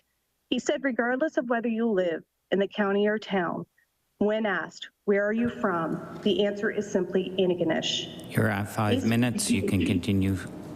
Thank you. Based on Mr. Chisholm's own knowledge and experience during his tenure as mayor, he further stated that consolidation is the next logical step, which I hope lends confidence to the approval of Bill 407, along with others, including my colleagues, Warden McCarron and Mayor Boucher, and those who speak in favor, who also suggest amendments to improve upon the bill. While I recognize that change can be difficult, I both respect and admire the bold and forward-thinking leadership of the councils of the municipality of the county of Antigonish and the town of Antigonish for consolidation, for their decision to consolidate despite the personal and political toll that staying the course has taken on both councils, particularly the warden and mayor. Lastly, no matter the outcome, I hope for the absolute best for Antigonish, both as mayor of a neighboring municipality, as a member of NSFM, and as a friend to many there. Thank you for your time. Thank you very much, Mayor. And we have 4 minutes left, so I'll ask if there's any questions of committee members. Any questions? Oh, sorry, we have no questions. Thank you very much for your time this afternoon, Mayor. Have a wonderful rest of the day. Thank you. Moving on to our next speaker, William Cormier, Deputy Mayor of the town of Antigonish. Good afternoon. I would just ask that you identify yourself for the record and your role and who you may be representing. And then once you're done that, you'll have 10 minutes. If you want to start your presentation, I'll let you know when the 5 minutes are up. You can pause then and take questions, or you could keep going, and then we'll, if there's time remaining, we'll ask questions. And so. Great. Thank you, Mr. Chair. My name is William Cormier, Deputy Mayor of the town of Antigonish. I'm here today to speak to and voice my support for Bill 407, the Antigonish Consolidation Act. And just before I start, Mr. Chair, I just wanted to table these documents. There's been a lot of comment on information, and I just want to table this for the committee. Okay, the clerk will take that. Thank you. I will focus my remarks on the financial aspects of consolidation. To give you a little context of my knowledge and experience, I was comptroller of the town of Antigonish for 5 years in the mid-90s, and this is my 16th year as a councillor for the town of Antigonish. First, let me speak to why the proposed legislation is superior to the MGA when it comes to consolidation. Bill 407 establishes a transition committee which will determine the structure of a consolidated Antigonish. This means that elected officials from Antigonish Town and County will build the policies and structures of a consolidated Antigonish, while the MGA would give this authority to a single UARB appointee. The recent success in Windsor-West Hants speaks to the success of using this approach. Those with the best understanding of the situation will be given the authority and responsibility. When both councils embarked on exploring consolidation, we agreed on 7 guiding principles that must be embodied in a consolidated municipality. The Transition Committee, made up of equal members of both councils, will now have the authority to ensure that these guiding principles are enshrined in the consolidated municipality. This by virtue of the powers instilled by Bill 407. 2 of these guiding principles are financial in nature, and I will speak to these. Guiding principle number 4 states, residents and businesses should only be taxed for services and infrastructure they have access to. What this means is that any expenses incurred that do not have universal access across the municipality will be area rated. The following are examples of expenses that would be area rated: municipal water, sewer, fire protection, residential streets, and snow clearing, just to name a few. The bottom line is if you do not have access to the municipal good or service, you will not be paying for it in your taxes. Guiding principle number 7 states, ownership of the Antigonish electric utility is central to expanding green energy options and reducing our carbon footprint. For generations in Antigonish, the electric utility has provided financial benefits to the residents of Antigonish. Rumors have circulated in the community that a possible outcome of consolidation could be the sale of the utility to NSPI, resulting in increased electric rates. As stated in the guiding principle, the electric utility is not for sale. You might ask, what are the financial benefits of consolidation to the residents of Antigonish Town and County? The UARB asked and studied this question back in 2006, when the idea was last on the table. They determined that a merged municipality would save $585,121 annually. And I dare say this would be closer to $1 million annually 18 years later. As Antigonish and the province have embarked on a new era of growth and prosperity, we need the required infrastructure to support this growth. These infrastructure upgrades require large capital outlays and partnerships with both provincial and federal levels of government. Rather than spreading these capital dollars over various projects in two separate municipalities, we can better direct these dollars as one municipal unit and reap the economies of scale and focus. That will better deliver on the required infrastructure upgrades that will be required to support this future growth. The final point I'd like to address is when you speak to people about the financial impact. They feel this change will have on them. They cannot help but consider it through the lens of what they know and what has come before. In Nova Scotia, we have a long history of waiting until one municipal unit is down and out financially, and the years of ensuing deterioration in municipal services to its residents before we utter the words consolidation or amalgamation. To be frank, this is what people fear, the bailing out of a municipal neighbor. That's it, clear and simple. This is not the case in Antigonish Town or County. Both municipal units are in strong financial position. This statement is confirmed by the financial dashboard that is prepared each year by the Department of Municipal Affairs on all municipalities in the province. This fiscal concern of residents going forward is further alleviated through guiding principle number 4 that was mentioned earlier. Residents and businesses should only be taxed for services and infrastructure they have access to. Halfway.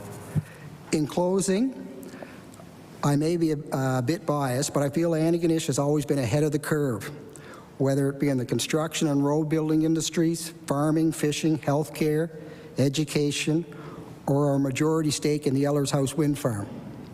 We have always been ahead of the pack, and consolidating will just be another example of this. It's not because we have to, but because it adds the most value to the residents of Antigonish Town and County. Thank you for your time today and for Bill 407, the Antigonish Consolidation Act. Thank you very much for your comments today, Deputy Mayor. Do we have any questions of committee members? Any questions? No questions. Thank you very much for your time and coming to present today.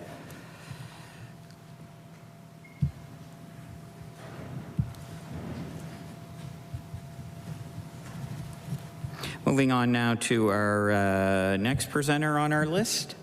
It would be Yvette McDonald, and I believe this is a virtual presentation.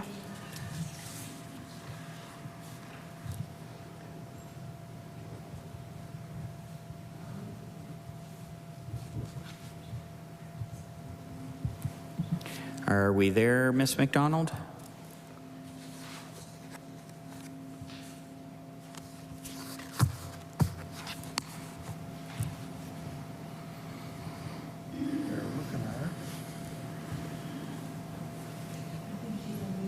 Am I there now? There you are. Hi, thank you. Welcome very much to today's Law Amendments Committee. My name is Brad Johns. I'm the chair. You will have up to 10 minutes for time with the committee today. Traditionally, that's 5 minutes for presentation and 5 minutes for follow-up. What I will do is just let you make your presentation at the halfway mark. I will let you know when you've reached 5 minutes. You can either wrap up or pause then, or you can conclude to use the additional 5 minutes and forego the questions.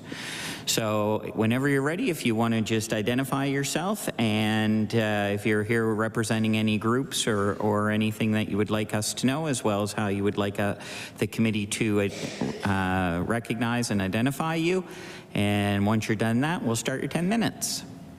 All right, thank you. I am Yvette McDonald, and you can just address me as Yvette, and I'm here on behalf of myself. Okay? Whenever you're ready. All right, thank you. All right, good afternoon, Law Amendment Committee members, and whomever happens to be watching and or listening today. I would like to begin by taking this opportunity to acknowledge what an honor this is and thank all who have served our country and have sacrificed their lives doing so, as well as those who continue to serve our country, so that I may have this opportunity to deliver this speech in my view of Bill 407. My grandfather was in the Merchant Marine in World War II, and although I did not grow up in that household, the effects are still felt throughout our families, and we must never forget all that was sacrificed. Democracy must be preserved. I am Yvette McDonald and I live in picturesque Valentine's Cove, 31 kilometers past St. Martha's Hospital in the county of Antigonish, close to the wharf and the Cape George Lighthouse. I was born at St. Martha's and was raised in Pumpkin across St. George's Bay from where I currently reside. Pumpkin is an Acadian community, and while growing up, assimilation was an agenda for some influential people from the town of Antigonish, and if not for some wonderful teachers and visionaries, then I would perhaps not have preserved my heritage. Years later, when my children were attending Pumpkin School, I sat on the Pumpkin Home and School Committee alongside some very admirable individuals, and it was then that the school gained Acadian status and became part of the Acadian School Board, or CSAP, Conseil Scolaire Acadien Provincial. I have and do sit on different community boards today, and I do believe in efficiency and collaboration. I work for Canada Post as the Retail Development Officer for the Atlantic region, and I coordinate training for employees in the post offices. I deal with adult learners daily, and as we all know, one of the basic primary needs of an adult learner is to know the why. We all need to be mindful of values such as respect, integrity, and trust with any change. I could honestly speak for days about this entire unfair process, and yes, I become passionate when our rights are being threatened. For me, it is quite simple, and this is my breakdown. Number one, I voted in the municipal election of 2020. The topic of consolidation, amalgamation, merger was not listed on any election platforms. Number two, municipal councils were asked to simply explore the idea of consolidation and nothing else. Three, the community meetings began approximately 2 years ago during the pandemic, when many were still advised not to go out. Therefore, the attendance at these meetings was not high for the simple fact that people were afraid of contracting COVID. Why were these held at that time? Number four, the meetings were kiosk-type meetings and not town hall meetings, and I sent emails at that time asking why it wouldn't be more efficient and cost-effective to have everyone receive the same information at the meetings that were being held in different areas. Number five, then we were advised that the municipal councillors were being asked to vote on behalf of their constituents, and not for exploration anymore, but for consolidation itself. This was after so many questions could not be answered by the mayor, warden, and councillors. Again, I could talk for days and then shake my head. 1 minute we were going to be a regional municipality, then no. We are going to all be under the umbrella of the municipality, and then the town of Antigonish was going to be dissolved. My apologies, as I honestly can't keep up with all of the changes of the so-called upcoming consolidation. Number six, I guess the biggest insult of all for me is why are we even wasting our time and your time on this topic at all when our basic democratic process has been avoided? Number seven, if the idea is exactly what we, both town and county, need to prosper, then why could both councils not present the information package as such and then allow the residents of both town and county the right to vote? Number eight, why were municipal councillors asked to vote not once but twice, while some councillors were excluded from the vote and those ratepayers were not represented? Are you aware of that voting process? My councillor was keeping a tally of for or against via phone calls, emails, and conversations. What if they were busy with one ratepayer and someone was trying to reach them? 9, why are they avoiding the MGA or the Municipal Government Act? Does it require reform? Then why not begin that process? What an insult once again to our institutions. What will be next? Finally, I would like to commend the individuals who continue to represent our voices when our elected officials refuse to do so or are being bullied into not being able to. Courage is not having the strength to go on. It's going on when you don't have the strength. Theodore Roosevelt. I urge you to amend Bill 407 and allow the ratepayers voters of both Antigonish Town and County the right to decide their future with a plebiscite. Thank you. Thank you very much for your comments. Do we have any questions from committee members? Any questions? We have no questions. Thank you so very much for taking the time to call in today. Hope you have a wonderful rest of the day, and thank you. Thank you. Appreciate it. Our next speaker, Jeanette Benoit.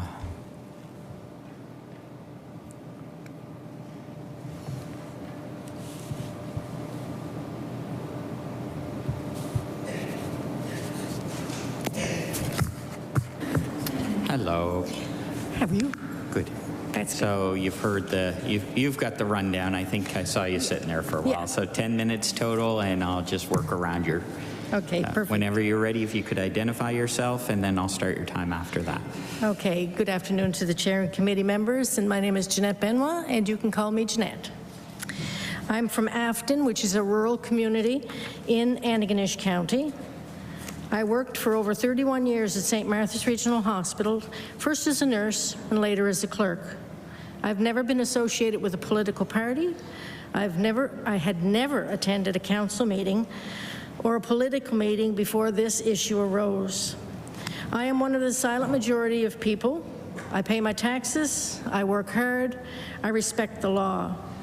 I would never have imagined that in my retirement I would be presenting before a law amendments committee, but yet here I am.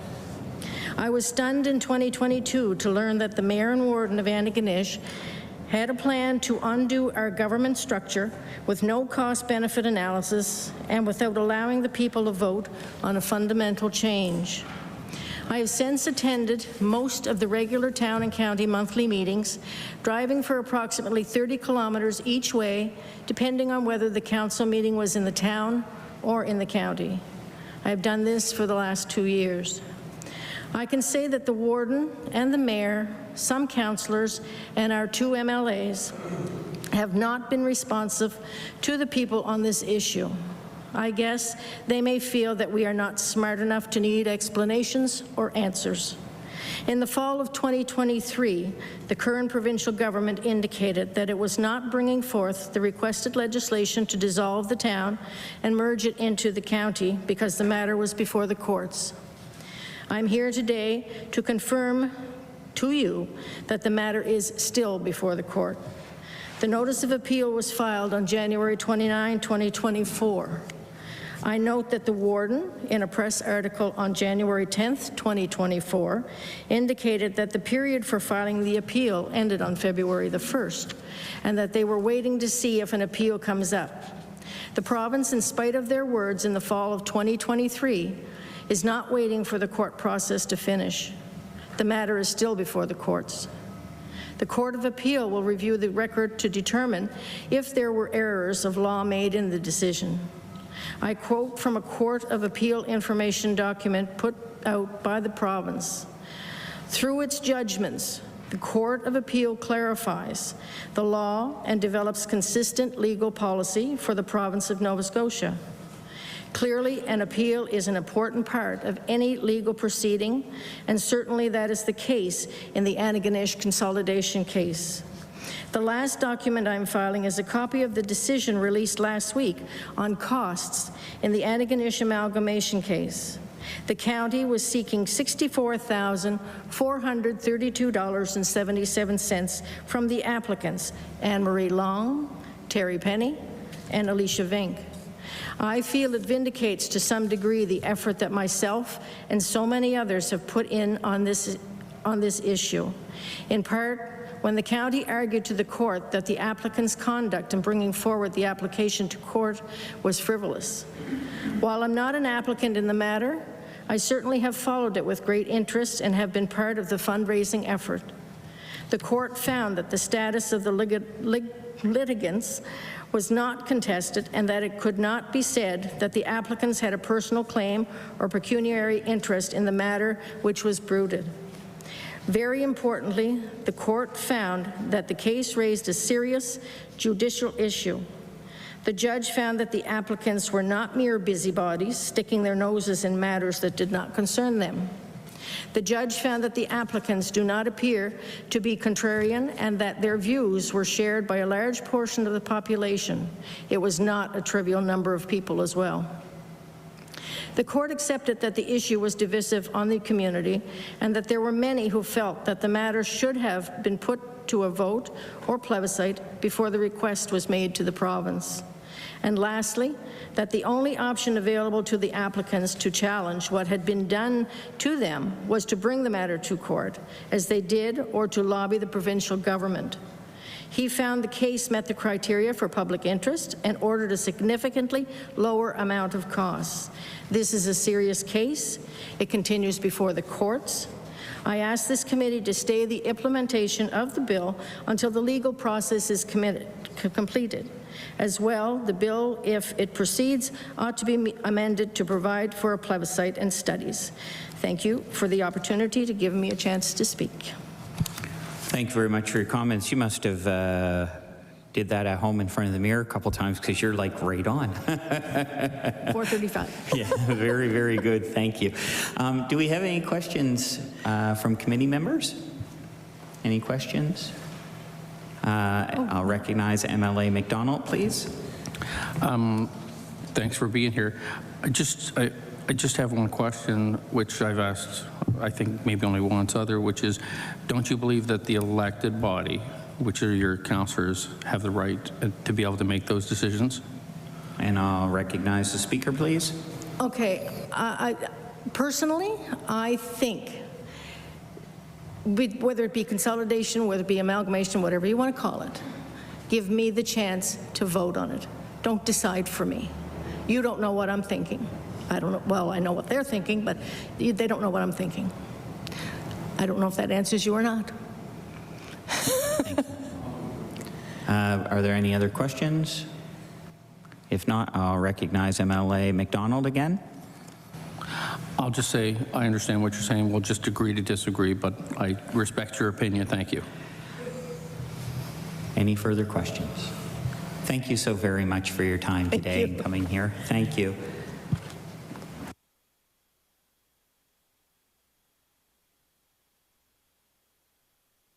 Sorry, moving on now to our next speaker. It would be Sarah McKeegan.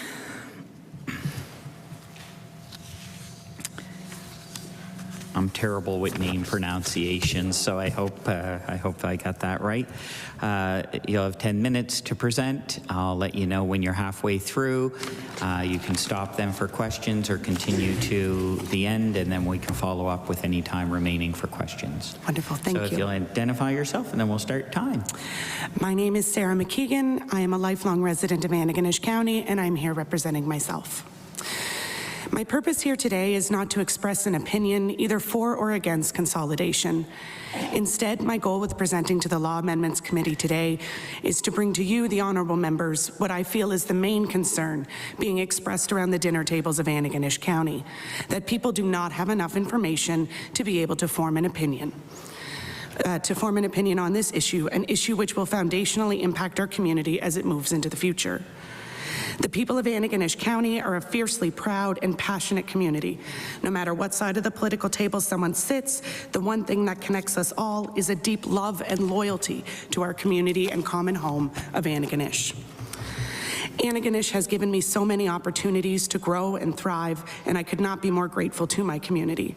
Growing up in St. Andrews, Antigonish County gave me a world-class education, instilled in me the importance of looking out for your neighbor and using your voice to stand up for what is right, which is how I find myself here in front of you today. When I say standing up for what is right, I am not speaking to the issue of consolidation. For me, standing up for what is right means standing up and protecting the democratic process we all love so much.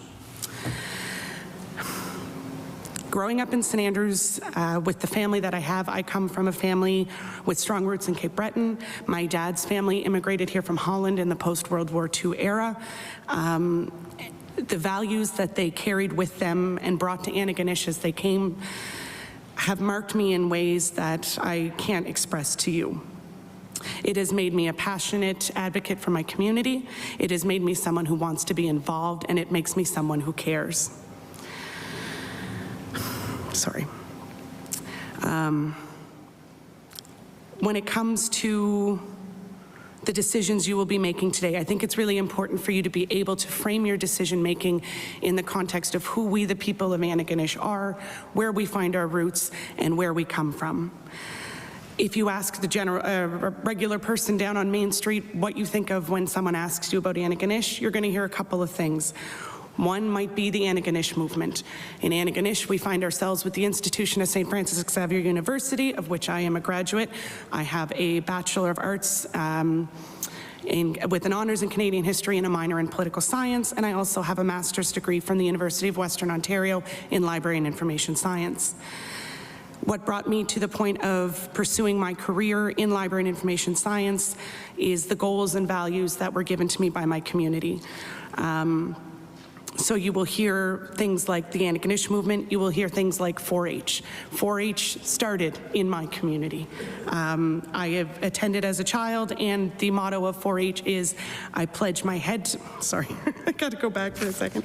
I have it written down because I knew I would forget, even though it is written on my soul. But the 4-H pledge is, I pledge my head to clearer thinking, my heart to greater service, my heart to greater loyalty, my hands to larger service, and my health to better living for my club, my community, and my country.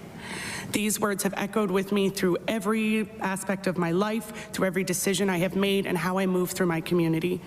And I just ask that today, when you leave with all the information that has been given by people far more educated on these topics than myself, that you frame your considerations with the 4-H motto in mind, with the tenets of the Antigonish movement, which is centered on communication, democracy, and working together in ways that satisfy everyone to the best of their abilities. And also, it's not about, sorry, I'm getting a little flustered, but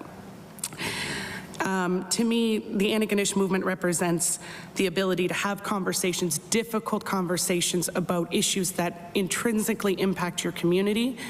And those are values and tenets that I grew up with, that I thrive on.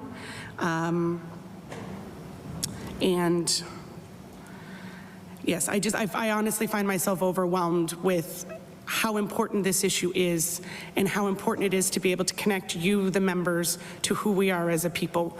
As you move through Antigonish and as you talk to my fellow community members, you will see that the passion that everyone has, no matter what side of the political table, comes down to the fact that we love our town, we love our county. To me, the discussion today should not be about consolidation and what that will look like. To me, we need to take a big step back and recognize the democratic process that needs to be followed, and the people do not feel that that has been done.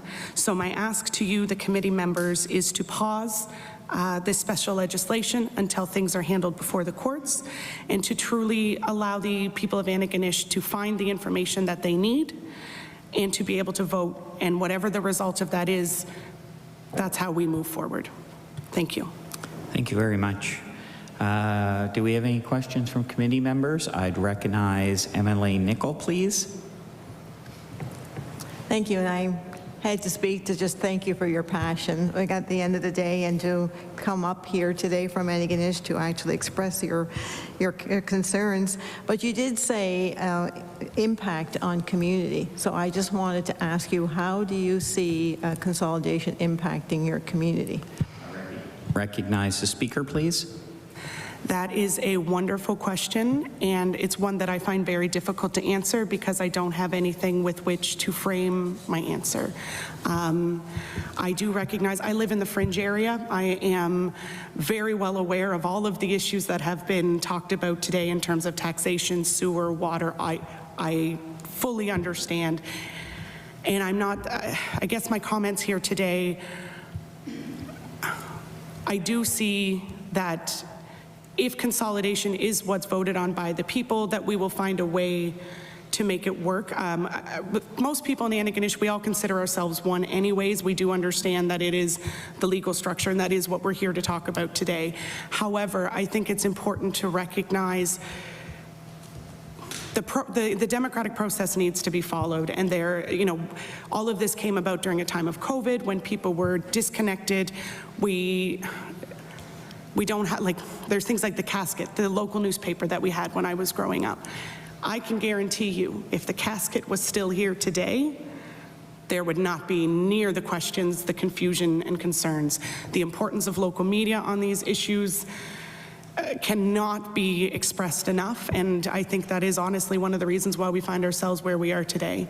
The people just do not know, and I'm not saying that it's a lack of commitment from our town and county councils. I think it is just an issue of where the world we live in today in 2024. People were disconnected with COVID. Getting information out to people was really difficult, and that's why I feel that if the community members are standing up at this point and saying, we don't understand, we don't know how to move forward, then I think that that should be the only cue needed by our elected members to say, okay, maybe we do need to pause, maybe we do need to look at it. Maybe consolidation will be the greatest thing for Antigonish in the long run, but we owe it to the people of Antigonish to allow them to make an informed decision on as many facts as we can gather. It just feels like there's just not enough facts that have been distributed to the people, whether that be, again, there were plenty of materials presented by the county. There was booklets. I got one in the mail. There was information sessions. There were opportunities for people to be engaged, but I think where it's such a complex issue, and with the COVID issues and the lack of local media and the lack of good forums for discussion, yeah, I think that's kind of what led us to the point where we're at. So, thank you. Any other questions? Other questions? Thank you so much for driving down here today. My pleasure. Thank you. And thank you for your time. I'm sorry? Or up, yes. So we'll move on to our next speaker, Steve Scannell. I know I probably didn't say that correctly.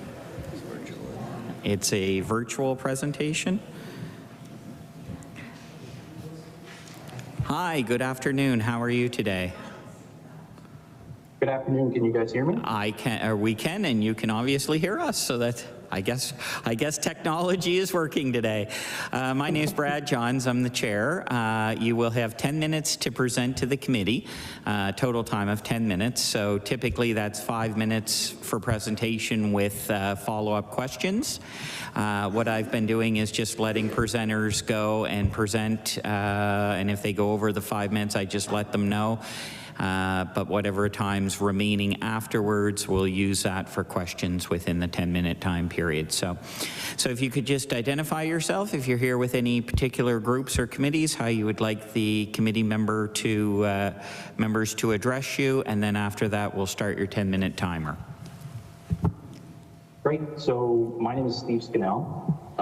I'm an Antigonish resident, former employee for the town, and I'm just here representing myself. Whenever you're ready. All right. Thank you, members of the Law Amendments Committee. I appreciate the opportunity to speak to Bill 407 today. I want to start by saying that I love my adopted community. I actually moved here from Cleveland, Ohio in 2004 to attend St. Beck's. I met my wife at university. Her family's from Antigonish. We currently live in Antigonish. We've called it home ever since 2004. In 2015, shortly after completing my degree in public administration from Dow, I was hired by the town, where I spent 7 years of my career. In my last 3 years with the town, I served as the Director of Community Development, which was a role that was primarily focused on matters of community planning. I'll preface all of my comments by saying that I support the decision to consolidate.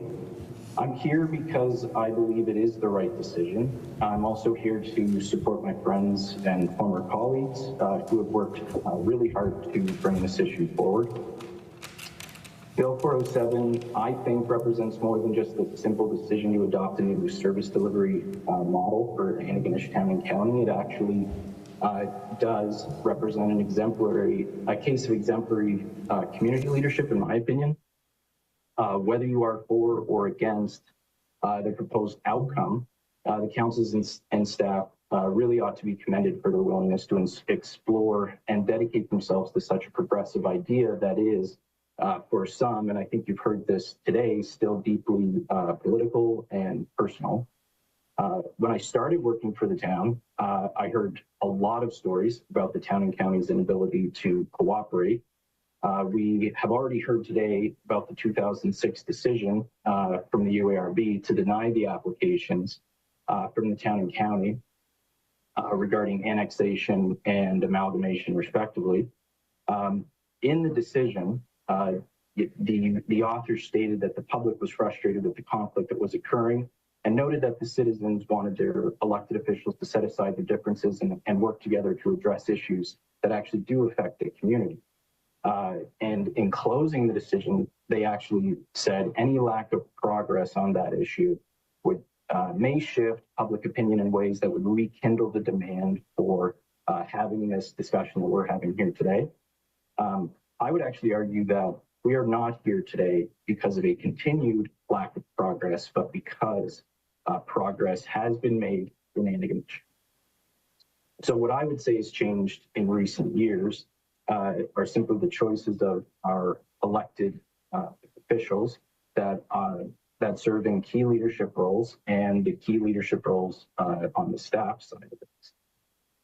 In my time working there, the emphasis was on finding ways to realize opportunities that result in mutual benefit because the futures of the town and county are obviously inextricably linked together.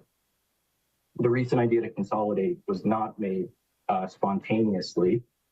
It was the result of a long incremental process of increasing collaboration and a growing understanding that we have many priorities in common that require cooperative approaches and joint solutions. And I think, again, we've heard several of those referenced today. Consolidating units was not a predetermined outcome by any means when we started down those roads. And I can speak to that having worked for the town, during the time that a lot of this started to come together.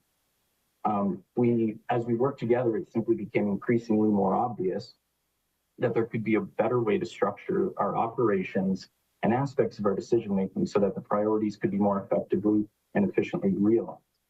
In my time with the town, the two municipalities gradually became more integrated and collaborative. And we've heard that through examples like the town joining the Eastern District Planning Commission, the Straight IT Initiative, the shared financial services. And I think all the councillors around the table would admit that it is working. I would urge you to recognize the opportunity that you have to formalize a structure that would prevent all of these positive gains that have been made really since the 2006 issue first arose from being actually rolled back as leadership changes. So I know that the question of how to proceed is intensely political. We're hearing a lot of that today. I just happen to share a different perspective on political representation that differs from members of my community, and that's one that values the trusteeship role that councillors hold. Halfway. I trust that when I elect them, that they are making informed decisions that are in the broader community's best interest.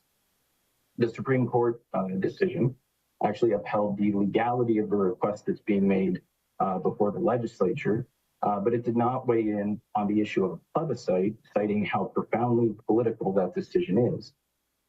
So I think the question remains, who should be the ownership of that political process?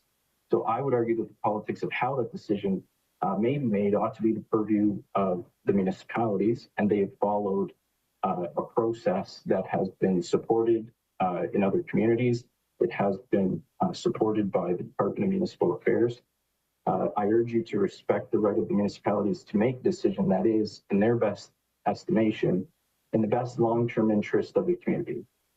The issue has been voted on twice, many months apart, which provided enough time for, I would argue, some sober second thought on the issue, and it was upheld both times. The town and county of Antigonish are requesting the same opportunity afforded to Windsor West Hants. As we heard today, they've made positive gains in actual reductions to their residential and commercial rates in their commercial centers of Hantsport in the town of Windsor. And I believe in the first round of budgeting, they experienced operational savings. Voting against, so what the councils are asking for is simply the ability to follow the same process and potentially realize the same outcomes that those other communities are seeing today. I would argue that voting against this bill would be setting a regressive precedent that may dissuade other communities from following this example. There have been many studies since 1949 straight up to the present day that have all recommended adjustments to the municipal structure in the province. And this provides a path forward that allows the two municipalities to work together and negotiate a model that does work in the best interest of the community. So I would simply encourage the committee to respect their political colleagues at the local level and entrust them with this important decision, and trust them that the process to reach decision has been made in good faith and with very good intentions about the long-term interests of the community. Thank you so very much for your presentation. Do we have any questions? Any questions? We have no question. Oh, I'm sorry. We do have one question. I'd recognize MLA Palmer. 2 minutes on the clock. Hi, Steve. Thank you very much for coming today, and you give a very interesting perspective on a few things, and I'm just quoting from your presentation. I know the question of how to proceed is again intensely political. I happen to share a perspective on political representation that differs from other members of my community, one that values the trusteeship role of councillors hold. Can you just take a second and just expand on that and maybe inform us a little bit on how you see that, and you know, and again, the role of elected representatives representing their constituents, and please, if you don't mind. I recognize the speaker very quickly with 1.5 minutes. Great. Thank you for your question. My background is in political science. I graduated with an honors degree from St. FX in political science, and studied political science at Dalhousie in a master's program. When I consider the question of political representation, really there's two perspectives. It's a matter of perspective, I would argue. There's the trusteeship role, which I've outlined, where you elect a public official and you essentially entrust them to make decisions that are informed by the processes and the information that they have available by holding that office. And you simply entrust them to make decisions that you would recognize are in the best interests of their constituents. The other perspective on political representation would deal with what's called a delegate model, which means the expectation is you elect an elected official simply to echo whatever your concerns are at the decision-making table. So I think in this case, what seems to be at issue is the perspective that a lot of community members may hold on what aspect of political representation they would want to see in this case. I would argue, based on the process and having worked. Sorry, that's our time. Okay. So thank you very much, and MLA Palmer has some homework to do for our next meeting to define the difference between trustee role and delegate model role for us, MLA Palmer. And I do want to thank very much for taking the time and dialing in here today. Thank you so much, and I hope you have a wonderful rest of the afternoon. Moving on to our last presenter today, Sean Cameron. Councillor, I believe you've been here long enough. You've been listening, so I'll just let you introduce yourself, and then we'll start your 10 minutes. Thank you very much, Chair. Good afternoon, and thank you, members of the Legislative Assembly, for giving me the opportunity to speak today on this legislation. My name is Sean Cameron. I am a councillor for the town of Antigonish and have been for about 20 years. Let me say that I'm still holding out a slight glimmer of hope that this bill does not pass into law. Minister John Lower stated that the decision to consolidate rests with the elected councils, and that the elected councils of both have asked for this special legislation. While those very words may ring true, nothing is clearer than the fact that only 9 people voted that this was the way to proceed. Sitting as members of the Legislative Assembly, do you feel that 9 residents of 20,000 residents have the ethical right to dissolve a town and force it to join with the county without the citizens having a vote? This is the issue at hand. I will give you a brief history from my seat as an elected councillor for the town of Antigonish. In the 2020 municipal elections, not one candidate ran on the platform of municipal reform. This proposal came up after municipal elections. It was not an election issue. If it had been, I am sure we might be seeing different councillors at the table during the vote. In 2021 or earlier, the present mayor, warden, and the two CAOs were working behind council's back trying to get this amalgamation going. I was surprised by an email alerting me to a very special meeting scheduled for Monday, September 13th, 2021. It is true that both councils passed the motion to explore consolidation, which shows that councillors were open to sharing ideas and information on this concept. What happened next was a very well planned out exercise. Our first joint council meeting was held on Monday, September the 27th. Mark Peck from Municipal Affairs led the show. He painted a very pretty picture of consolidation and how things went with Windsor West Hants. Questions from some of the councillors were, when was the plebiscite going to be held? Mark Peck answered that there will be no plebiscite.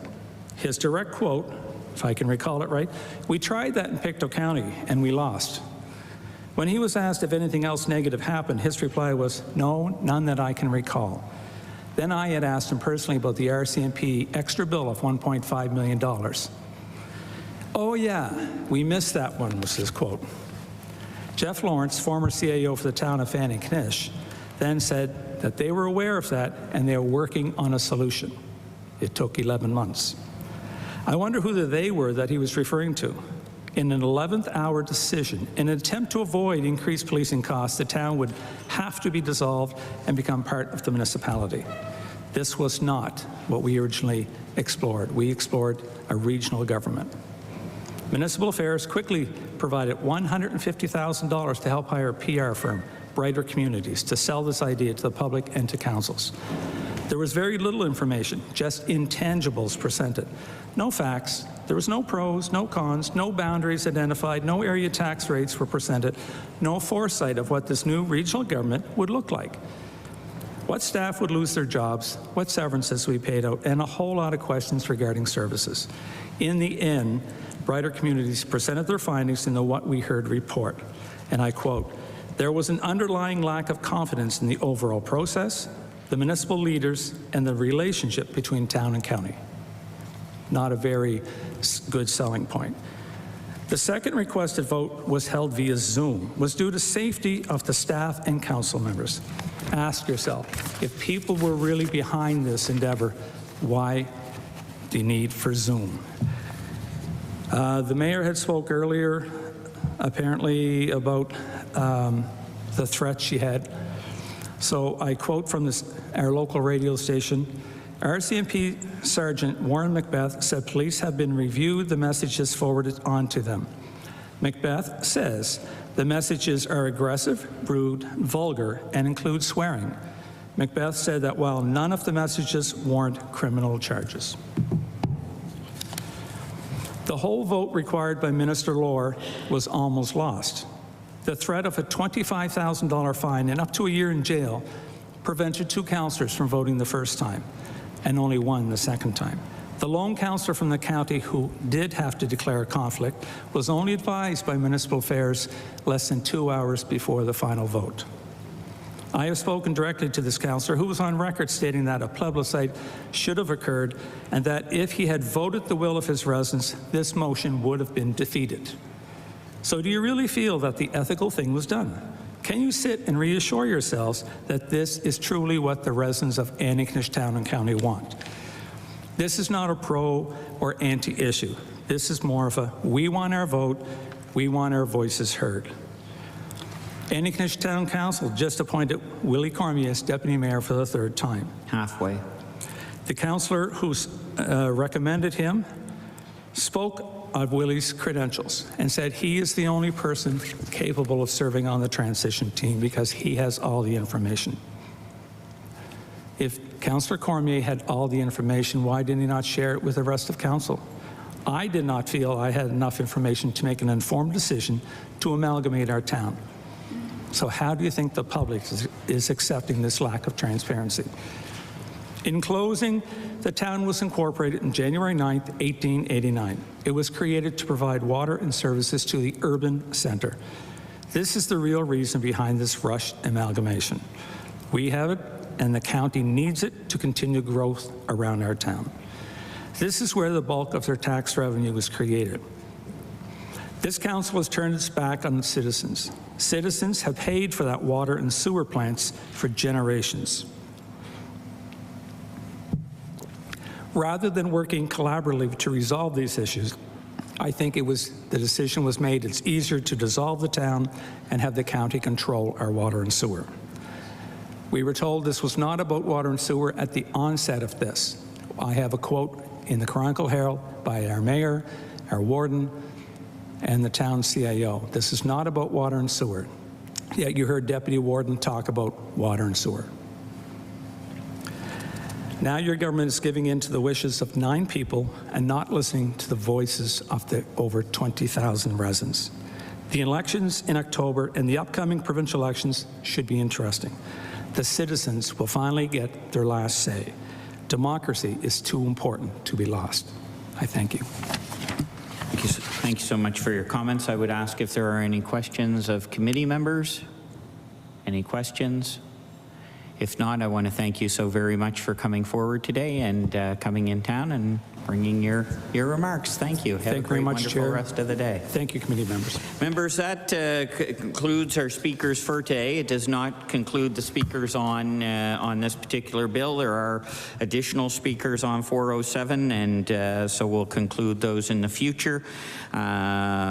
Before we do adjourn, though, I would like to, in case Chair Ritzy did not have an opportunity, I would like to take an opportunity once again to thank Ledge TV, who I know went out and about to make sure that today's meeting could happen, and it is appreciated. So I do want to, on the record, thank all the members from Legislative TV and allowing us to be able to have our meeting today. And with that, I will move the adjournment. Thank you.